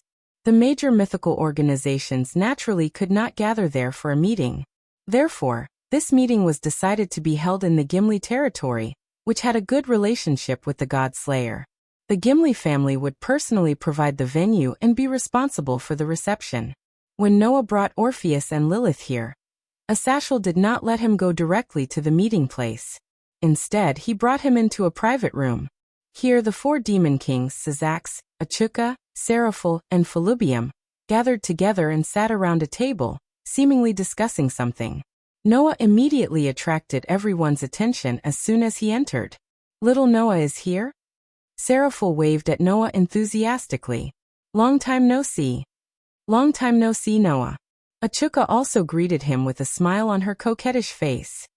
Although we were also present at the last meeting of the major organizations, it became your home ground. We didn't even have the chance to greet you properly. Since then, my workload has increased. Felubium seemed to be in low spirits. Fortunately, I still have reliable dependents. Otherwise, if I continue to work like this, I will definitely die. However, Asashal is the busiest one. We are only in charge of the aftermath. He went to the various mythical organizations to discuss the peace process, Sizak said with a smile. Therefore, the biggest contributor should be a Sashal. I'm just in charge of the labor. The one with the biggest contribution is here. A Sashal patted Noah's shoulder. Without Noah, the negotiation wouldn't have gone so smoothly. If that was the case, we would have suffered unimaginable hardships. Now, we can be considered very lucky to be able to solve the problem just by running around. That's right, that's right. The 4 demon kings immediately nodded. Noah is the one with the greatest contribution. Looking at the 4 demon kings who were more perfunctory than flattering him, Noah smiled bitterly in his heart. Undoubtedly, these 4 fellows were all demon kings, but they were still as carefree and merry as before. Others didn't even know how to ridicule them. However, Noah was sharp enough to notice it. Whether it was Sizak's, Achuka, Seraphil, or Felubium, there was a faint trace of darkness in their eyes. It was an expression of anger and unwillingness to accept the fact that the Demon Lord territory had been completely destroyed. Under such circumstances, Noah was not fooled by the superficial skills of the 4 demon kings, and went straight to the point. Looking at you guys, your losses are really heavy. The smiles on the faces of the 4 demon kings immediately faded little by little. The losses are indeed heavy, Sizak said as calmly as he could. Not only did the Demon Lord territory turn into ruins, but the demons who went to the front line also suffered heavy casualties. It's a serious loss for the entire demon realm. However, fortunately, our previous preparations were not in vain. At least we reacted in time when the attack began, and allowed the ordinary residents to take refuge and evacuate. Achuka sighed. Otherwise, I'm afraid even the ordinary residents would have suffered, right? Now, the residents of the Demon Lord territory have been scattered to the territories of various pure-blooded demon families for temporary shelter. Felubium's voice was still as weak as ever. The land of the underworld is big enough, so there's no need to worry about this. The problem is that if such an attack happens again, we may really have no way to deal with it. How can the massive calamity be so evil? Tears welled up in Seraphil's eyes. Undoubtedly, no one has done anything bad, but they still have to suffer such a disaster. The atmosphere began to become a little heavy. Obviously, the destruction of the Demon Lord territory had not only caused the demon realm to become chaotic, but it had also affected many people. Although Sizak's, Achuka, Seraphil, and Felubium had different reactions, they were still brooding over the massive calamity's attack. Currently, we're doing our best to analyze the tactic that Az Dahaka used on the day of the attack, to cut off the communication between the various forces and conceal the movement of the attack. Achuka unfolded an intricate magic array in her hands, and all kinds of mysterious characters jumped on it like data.